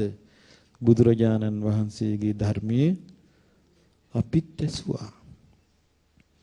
ඒ ධර්මයේ දුක නම් වූ ආරි සත්‍ය මෙන්න මෙයයි කියලා කිව්වහම මේ දෙවිවරු සාදුකාර දෙන්නේ නැද්ද? සාදුකාර දෙනවා. දුක්ඛ සමුදය ආරි සත්‍ය මෙයයි කියනකට දෙවිවරු සාදුකාර දෙන්නේ නැද්ද? සාදුකාර දෙනවා. දුක්ඛ නිරෝධාරි සත්‍ය මෙයයි දුක්ඛ නිරෝධ ගාමිනී පටිපදා ආරි සත්‍ය මෙයයි කියන එකට සාදුකාර දෙන්නේ නැද්ද? සාදුකාර දෙන්නේ ඇයි? ඉස්සෙල්ලාම බරණැස ඉසිපතන මිගදායේදී ඒ චතුරාර්ය සත්‍ය ඇහෙනකොට දෙවිවරු හඬ නගා ප්‍රීති ഘോഷා කළා. ඒතම් භගවතා බාරාණසියං ඉසිපතනේ මිගදායේ අනුත්තරං ධම්මචක්කං පවත්තිතං.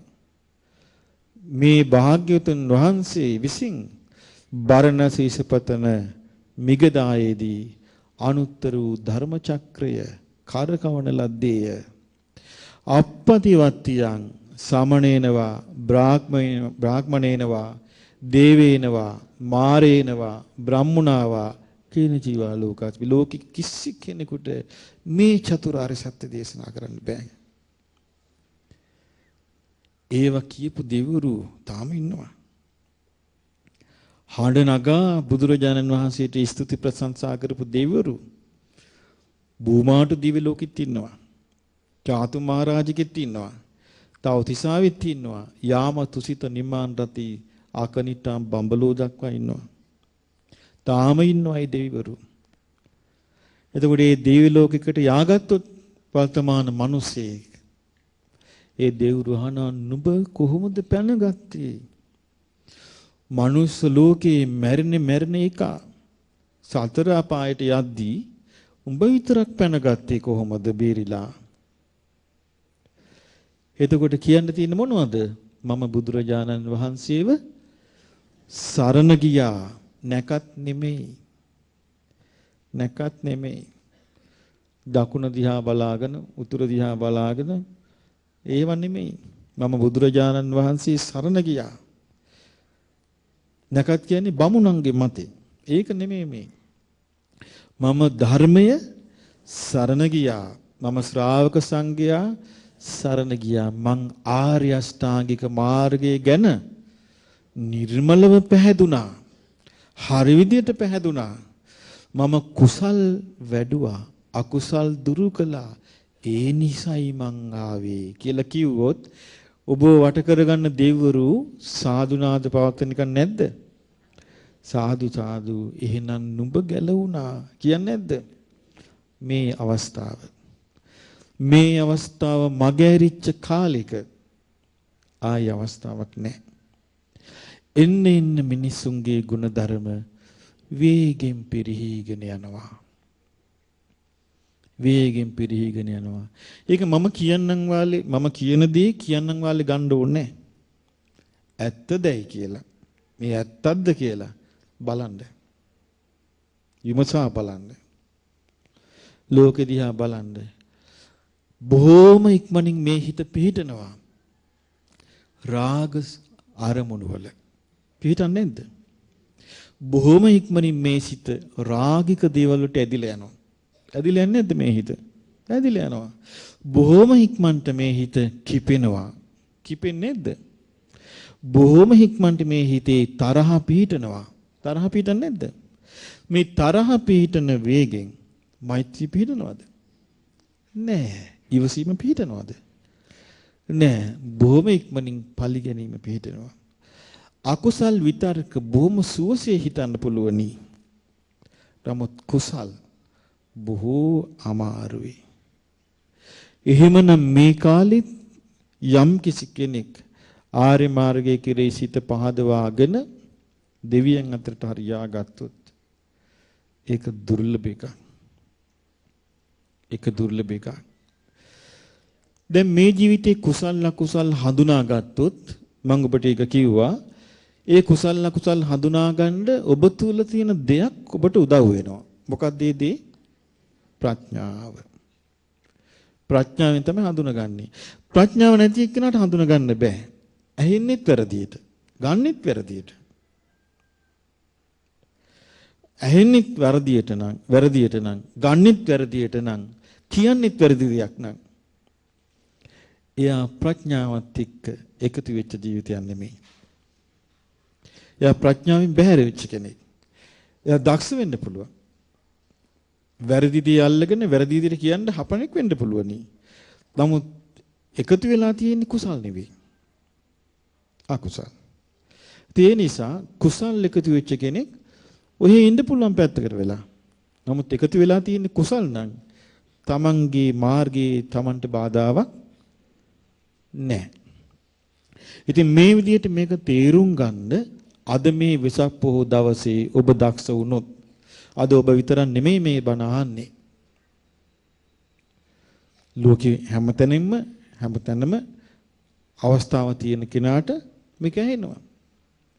ඉතින් මේ වෙසක් පුන් පොහොව දවසේ ඔබ මෙහෙම අධිෂ්ඨාන කරගන්න. අද වගේ දවසක බුදුරජාණන් වහන්සේ පෙරම් පුරාගෙන කල්ප ගානක් පෙරම් පුරාගෙන අසංඛේය කල්ප ගණන් පෙරම් පුරාගෙන ශ්‍රී සම්බුද්ධත්වයට පත් උනේ. අසංඛේය කල්ප ගණන් පෙරම් පුරාගෙන දුකසේ උන්වහන්සේ වැඩ සිටියේ පෙරම් පුරලා උන්වහන්සේ අන්තිමාත්මේ මනුස්ස ලෝකේ කවුද හිටියේ පෙරම් පුරන්න අන්තිමාත්මේ කවුද? විස්සන්තර රජතුමා අන්තිමාත්මේ දීපු දන් දීම සියලු දේ දන් දුන්නා. සියලු දේ Taman සන්තක වෙච්ච යමක් ඇද්ද ඒ සියලු දේ දන් දුන්නා. ඒ සියලු දේ දන් දෙද්දී තමන්ගේ ඇස් දෙක වගේ හිටිය ජාලිය ක්‍රිස්ත දිනා දන් දුන්නා. තමන්ගේ සෙවණැල්ල වගේ හිටිය මන්ද්‍රී බිසෝන් වහන්සේ දන් දුන්නා. ඒ තමන් දන් දුන්න වෙලාවේ ක්‍රිස්ත දිනා ජාලිය ක්‍රිස්ත දිනා දන් දුන් වෙලාවේ අර නපුරු ජූජක බමුණා වැල් වලින් මේ කිරි දරුවන් ගැට ගහගෙන වේවැලින් තලතලාගෙන යද්දී බලාගෙන හිටියා. සන්තුතිස දිව්‍ය ලෝකේ යන්න කලින් ආත්මේ ඒ ළමයි දින දඟලලා දුවගෙන ආවා. ඇවිල්ලා Tamanගේ පියාව වැළඳ ගත්තා. වැළඳගෙන පුතා කියනවා පියාණනි නංගිව තියාගන්න මං යන්නම්. නංගිට ගහනවා මට බලන් ඉන්න බෑ. මෙහෙම කියද්දී තමන්ව වැළඳගෙන මේ දරුවෝ දෙන්න ආර ජූජක බමුණ ඇවිල්ලා ආර දෙන්නගේ අතින් අදිනවා. අතින් අදිනකොට විස්සන්තර රජුරු ඇස් වහගෙන ඉන්නවා හිටගෙන ගලක් වගේ. එතකොට පුතා අහනවා පියාණනි ඔය හදවත ගලක්ද?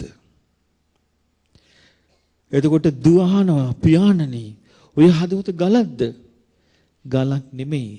ඒ වසාගෙන හිටපු ඇස් දෙකෙන් ගලාගෙන එන කඳුලැලි වලින් අර කිරි දරුවෝ තෙමෙනවා.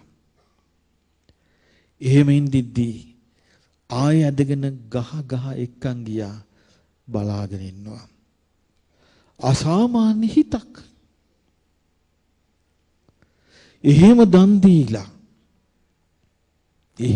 දීලා දිව්‍ය රාජෙක් වෙලා ඉන්නවා සන්තුසිත දිව්‍ය රාජයා වෙලා තුසිත දිව්‍ය ලෝකේ බ්‍රහ්මයෝ දෙවිවරු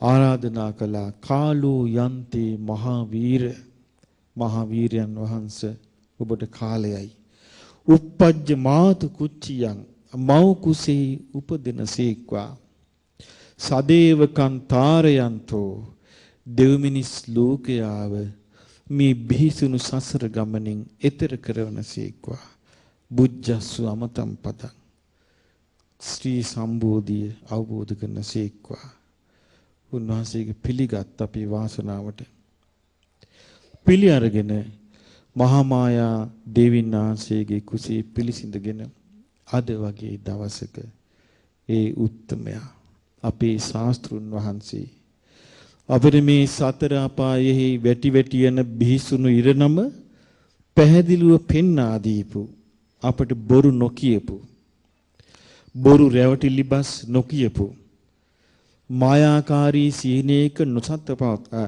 සතප්පැවි නැති අපිට ඇත්ත කියා දීපු අපේ ශාස්ත්‍රුන් වහන්සේ උපන්න දවස අද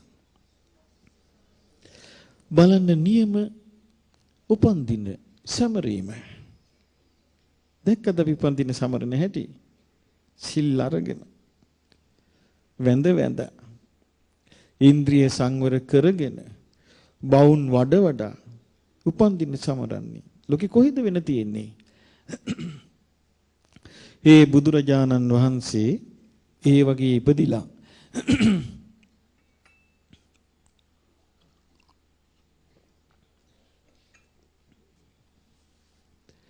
අද වගේ දවසක ශ්‍රී සම්බුද්ධත්වයට පත් වුණා. ශ්‍රී සම්බුද්ධත්වයට පත් වුණා කියන්නේ කඩේ ගිහින් බඩු ගන්නවා වගේ ලේසි වැඩක් නෑ. උන්වහන්සේ එක්තරා රාත්‍රියක මාලිගාවෙන් පිටත් වුණා. ඒ පිටත් වෙන්න හේතුනේ මොකද්ද?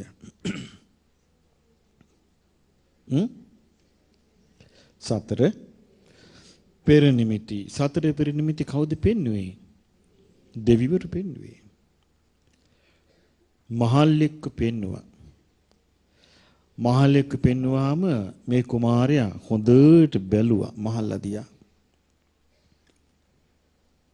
ලෙඩෙක් පෙන්වුවා. ලෙඩා දිහාත් හොඳට බැලුවා. ඒ වගේ ලෙඩෙක් අපි දැක්කනම් දැක්ක ගමන් අපි මොකද කරන්නේ? අහක බලනවා. අපේ පේන්න එපා කියලා. ඇයි හේතුව? අපේ මුලාවට අපි ආස. එතකොට මරණය දැක්කා. හොඳට බැලුවා. විමුක්තිය හොයාගෙන යන ශ්‍රමණෙක් දැක්කා. හොඳට බැලුවා. ඊට පස්සේ ඒ ශ්‍රමණ ජීවිතයට බැසගත්තා. උන්වහන්සේට පාර පෙන්වන්න කවුරුත් නැහැ. ආර්ය අෂ්ටාංගික මාර්ගය ගැන කියන්න කවුරුත් නැහැ. සීල සමාධි ප්‍රඥා විමුක්තිය ගැන කියන්න කවුරුත් නැහැ. තනියම වෙහෙසුණා. අද වගේ වෙසක් පුන් පොහොය දවසක නේරංජරා නදී ආසබඩ බලල් පින්වත්නි අනිත්‍ය වෙලා යන හැටි මේ ළඟකදී දඹදිව වන්දනාවේ ගියා දකින්න ඇති. අර නේරංජරා නදිය නෑ. වතුර ගලන්නේ. දැන් නිකන් පොඩි ලඳු කැලෑවක් වගේ ගංගාව. වතුර නෑ. කොච්චර වෙනස් වෙනවද ලෝකේ. ලස්සනට නේරංජරා නදිය ගලාගෙන යද්දී ඒ නේරංජරා කියලා කියන්නේ ඒ තරම් පිරිසුදු නිල් දිය දහර ගලාගෙන ගියේ. උන්වහන්සේ අදිෂ්ඨානෙන් වජිරාසනයේ මත වාඩි වෙලා අදිෂ්ඨාන කළා. කුමක්ද අදිෂ්ඨාන කළේ? මාගේ මේ ශරීරයේ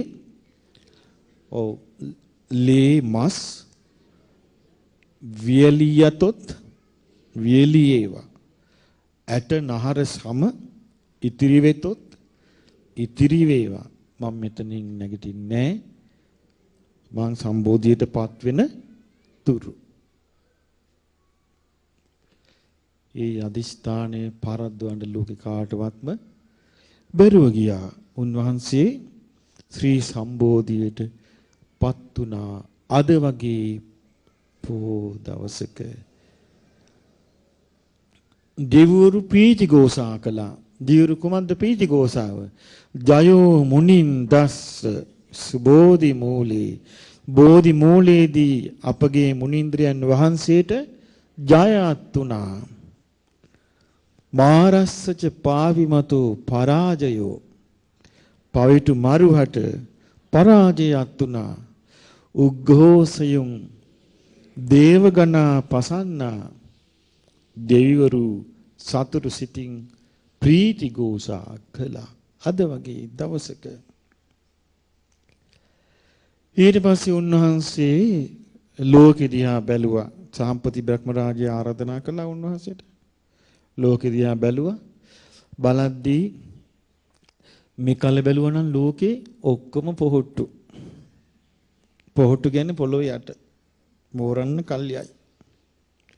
එකල්ල බලද්දී ලෝකේ නැමැති පොකුණ කොහොමද දැක්කේ?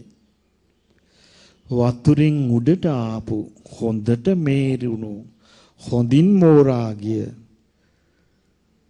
පියුම් තිබේ. වතුරෙන් උඩට එන්න ලං වෙච්ච පියුම් තිබේ.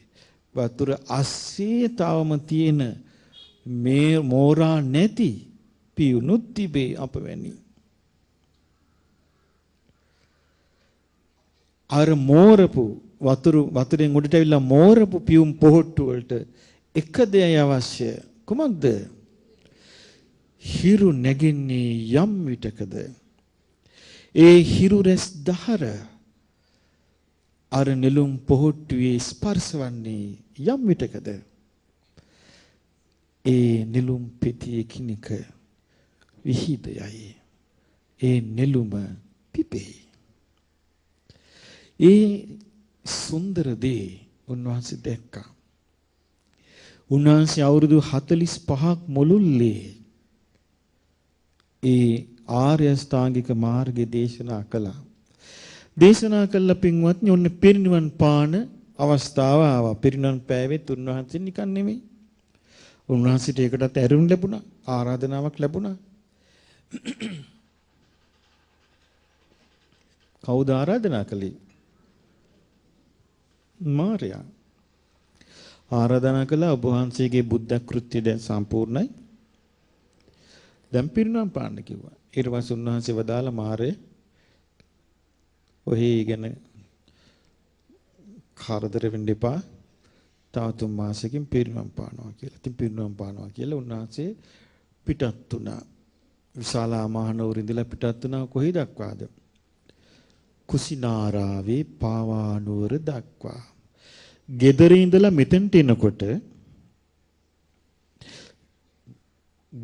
මෙතෙන්ට එනකොට අපි වතුර බෝතලි ලෑස්ති කර ගන්නවා.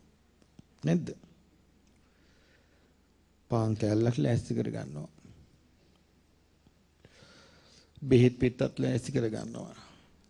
ගෙදර ඉඳලා මෙතෙන්ට එනකොට අච්චර දුරක් පයින් වඩිනවා බුදුරජාණන් වහන්සේ.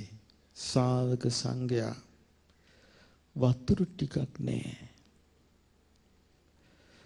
අතරමඟ කොටිකුත් ඉන්නවා. දන්න අය පණිවිඩය යවනවා. දැන් භාග්‍යතුන් වහන්සේ වඩිනවා. දානි ලෑස්ති කරපල්ලා. නෑ. උන්වහන්සේ අවසාන දානේ වැළඳුවා. චුන්ද කර්මාර පුත්‍රගේ දානේ. උන්වහන්සේට ආයෙ යටපත් වෙච්ච රෝගය උත්සන්න වුණා. ඊට පස්සේ උන්වහන්සේ දිගින් දිගටම බඩවිරේක වෙනවා. උන්වහන්සේට දැන් ඇවිද ගන්න අමාරුයි. උන්වහන්සේ ආනන්දයන් වහන්සේට අපේ ආනන්ද ස්වාමීන් වහන්සේට වදාලා ඉංගමේ ත්වං ආනන්ද චතුග්ගුණං සංඝාටින් පඤ්ඤාපේහි කිලන්තෝස්මි ආනන්ද නිපජ්ජිස්සාමි. ආනන්දේ ඔය සංගල සිවුර 4ට නවලා ඉලන්න මට කලන්තේ හාන්සි වෙන්න ඕනේ. හාන්සි වුණා. ඊට පස්සේ වදාලා ඉංගමේතුං ආනන්ද පානීයං ආහාර පිවිස්සාමි. ආනන්දය මට පෙන් ටිකක් දෙන්න. පිපාතෝස්මි. මට පිපාසයි. මං වළඳන්නම්. ඒ වෙලාවේ තමන්ගේ අතේ වතුර බින්දුවක් නැහැ. උන්වහන්සේ ළඟ පාතට ගියා පාත්‍රෙත් අරගෙන. ගියාම ඇලකින් කරත්ත 500ක් එකට වෙලා ගිහිල්ලා මඩ කපනා කළා කොහොමද මම මේ මඩ වතුර ගෙනියන්නේ? හිස් පාත්‍රය අරන් ආයෙ ගියා. ගිහිල්ලා කියනවා භාග්‍යවතුන් වහන්සේ කකුත්තා නදී ආසන්නි තියෙනවා. අපි එතනට වඩිමු. ආයමත් බුදුරජාන් වහන්සේ වදාලා නේ ආනන්දය. මට පැන් ටිකක් ගේන්න. දෙවන වතාවෙත් උන්වහන්සේ තුන්වෙනි වතාවෙත් කියනවා. ඊට පස්සේ ආනන්ද හාමුදුරුවෝ එතනට වඩිනකොට ආර පැන් ලස්සනට පෑදිලා. ඒ පැන් ගිහින් දීලා භාග්‍යවතුන් වහන්සේ පැන් වළඳන සීක්වා කිව්වා. උන්වහන්සේ 16 පොල්ලක සතපිලා තියනවා වඩිද්දි. සිහිනුවන්ට මොකවත් උනාද? නෑ. ආනන්ද ස්වාමීන් වහන්සේට තුන් පාරක් පැන් ඉල්ලක් දී උන්වහන්සේගේ හිත කලබලයටපත් වුණාද? විමුක්ති සිත. ඒ සිත විමුක්ති සිත. එතකොට සංඝයා දායකයන්ට බෙන්ද ඔහෙලා මේ පස්සෙන් යන කියලා වතු ටිකක් හොයන් එනවා. එහෙම කිව්වද? නෑ. නිකලෙස් සුතුමන්ගේ සංඝ පිරිස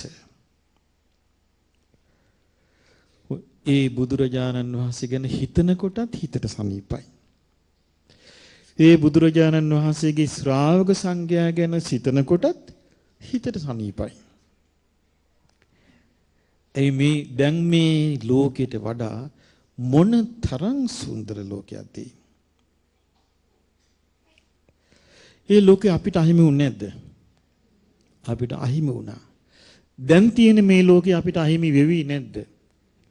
අහිමි වෙවි තියෙනවා. අහිමි කරගන්න එපා. මේ ජීවිතේ අහිමි වෙනකොටම අපිට මේ තිසරණයේ ධර්මයේ අහිමි වෙච්ච තැනක ගිහිල්ලා උපන්නොත් සියල්ල අවසන් නේද? ඉතින් ඒ නිසා අපි ඒක තේරුම් අරගෙන අපි ඒ බුදුරජාණන් වහන්සේ ගැන සිහි කරගෙන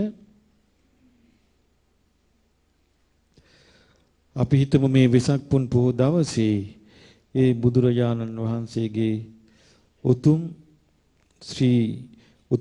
උන්වහන්සේගේ උතුම් ඉපදීමට ඒ වගේම උන්වහන්සේගේ ශ්‍රී සම්බෝධියට උන්වහන්සේගේ පරිනිර්වාණයට නමස්කාර වේවා.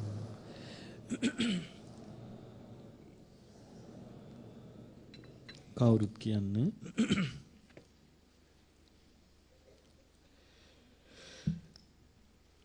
ලුම්බිනි සල්වනේ මේ වෙසක් පොහොය දිනේ පියුම් පිට වඩිමිනේ බුදු පුතා ඉපදුනේ දෙව්ලොවේ දෙවියන්ද මනුලොවේ මිනිසුන්ද හැම දුකින් මුදවන්ට බුදු පුතා ඉපදුනේ. හඬ නගා කියන්නේ වෙසක් පුන් සඳ ලෙසේ සොඳුරු හිරු මඩලසේ ගලා යන ගඟුලසේ සතුට දැනුණා සිතේ කුමරු ලොව රජ වෙලා ලොවට සක්විති වෙලා ඔටුනු පළදින දිනේ හැමට පැතුමක් උනේ සතර පෙර නිමිති දැක දකින විට ලොවේ දුක සනසන්ට සමගේ සිත කරුණාව ඇති වුණා මාපියන් හඬන විට බිසෝන්ද හඬන විට හැමට රහසේ කුමරු නිවන සොයමින් ගියා සයවසක් ගෙවාගෙන නේක දුක් දරාගෙන පැමිණි මග සිතන විට නිත කඳුළු නැගේ මට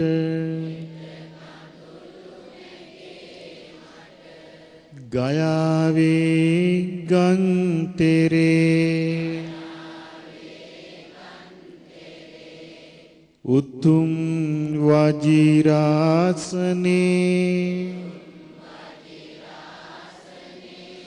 බෝසතුන් බුදුනේ මේ වෙසක් පොහෝ දිනේ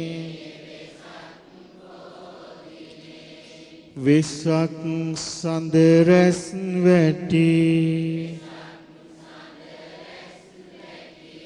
බෝසෙවන එළියදී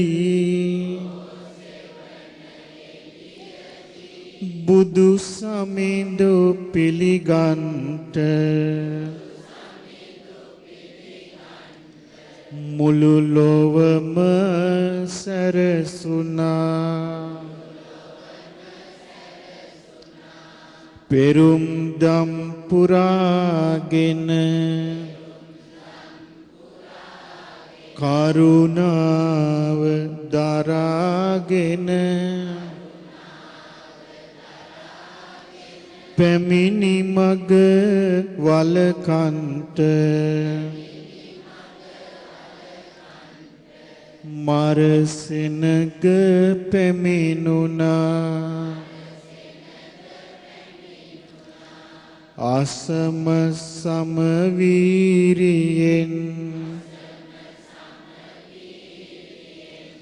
ආසිරිමත් ඥානයෙන්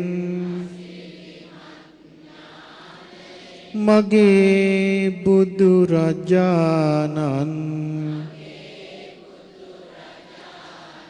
දැඩිව අදිටන් කළා මේ ඇඟිලේ මස්ද සිඳී යන තුරාවට සම්නහර ඇට සැකිලි ඉතිරි වන තුරාවට යලිත් මම නම් මෙයින්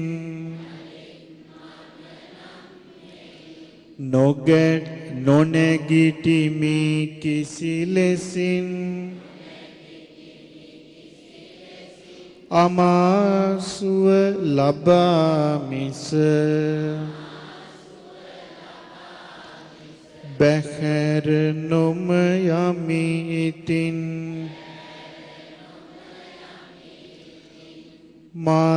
මාරසේනා පැරද පලා යන්නට වුණා ඒ උතුම් බුදු සිතේ නිවන් මග මතුනා සමාධිය ඇති වුණා සිත දැහැන් ගත වුණා ලොවේ හැමදේ දකින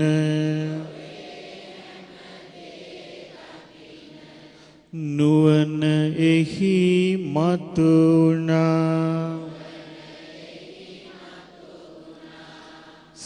සදා සැප ලබා දෙන අමාසුව සදාලන දුක් තැවුල් නිවාලන නිවන් සුව හමුනා තුන් ලොවේ අසම සම බුදු නුවණ මතු වුණා සොයා ගිය ඒ අමා නිවන් සුව හමුනා බුදු මුවින් ගලා ගිය අමාසුව ඉතිර ගිය ඒ අමා මහ නිවන් සදා වාසනාවන්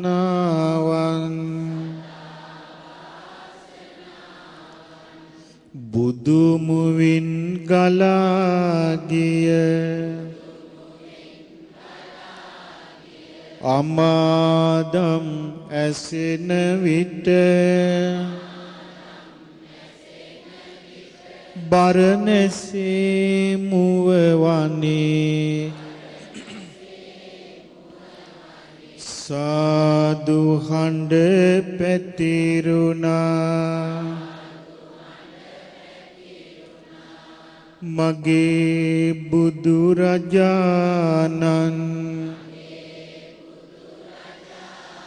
ලොවේ දම් රජාණන් සාදු සාදු කියා සාදරෙන් වඳින්නම් මුළු හදින් සරණ ගිය උතුම් බුදුරජාණන්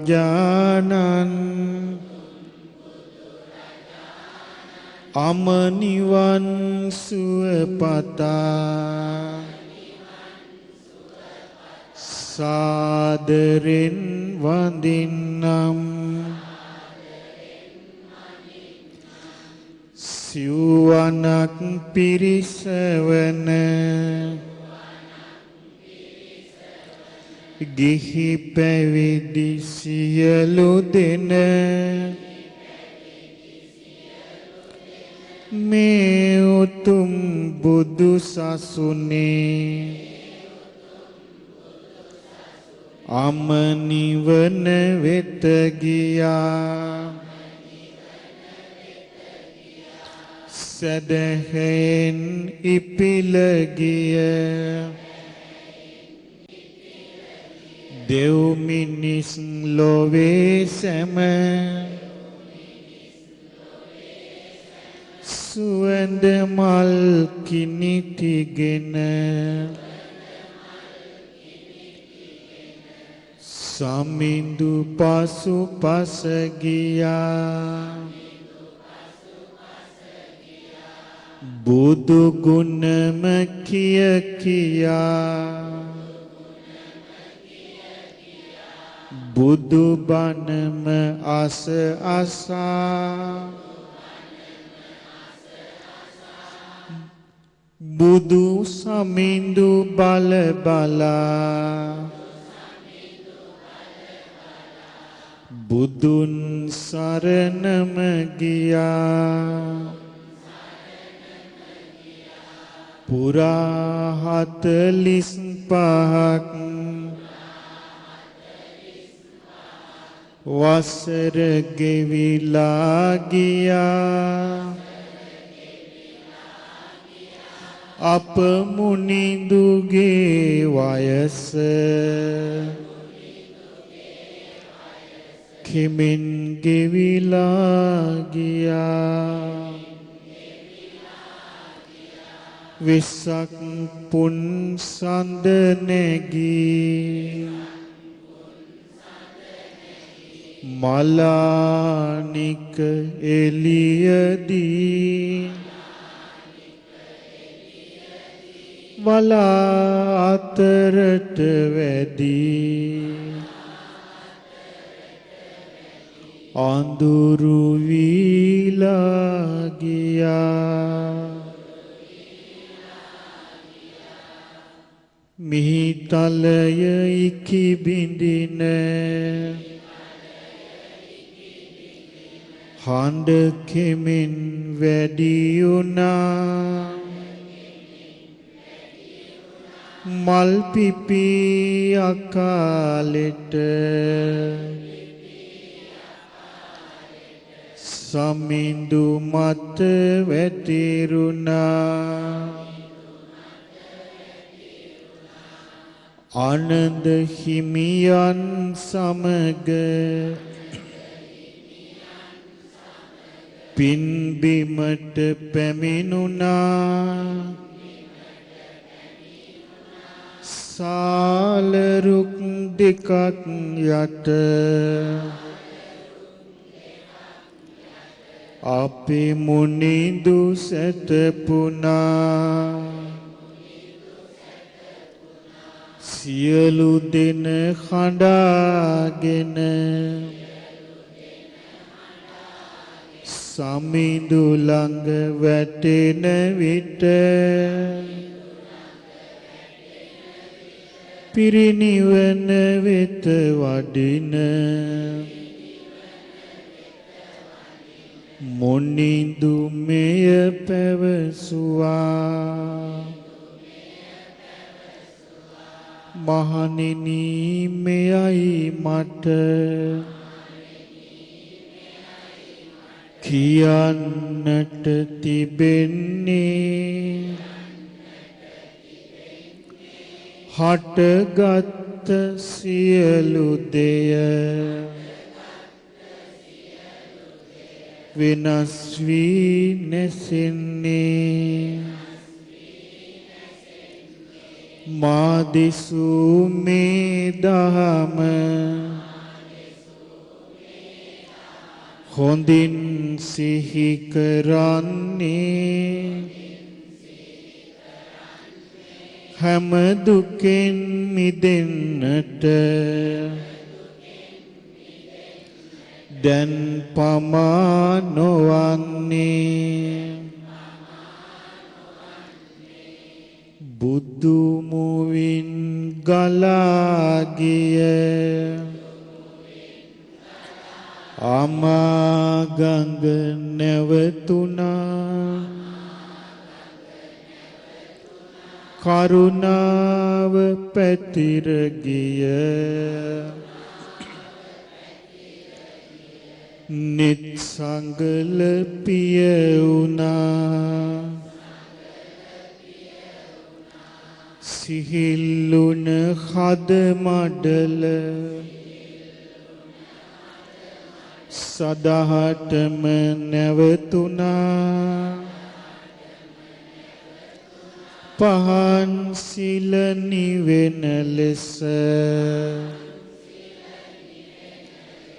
පිරිනිවන වෙත ගියා නලල බිම තබ තබා මං සදා වඳින්නම් සාදු හඬ නග නගා බුදු ගුණම කියන්නම් ජීවිතේ මම පුදා බුදු සරණ ලබන්නම් මමත් මේ බුදු සසුනේ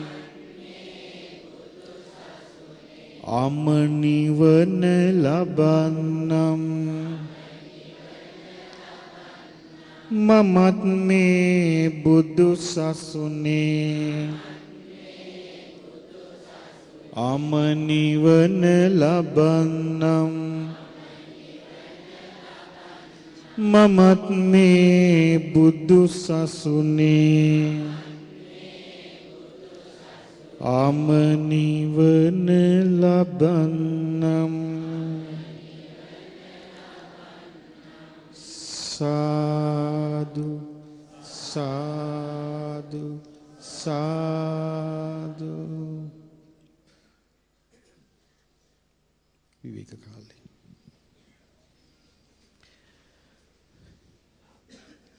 මනුෂ්‍ය භාවයක් ලැබීම කෙතරම් වූ දුර්ලභ පිනක්ද.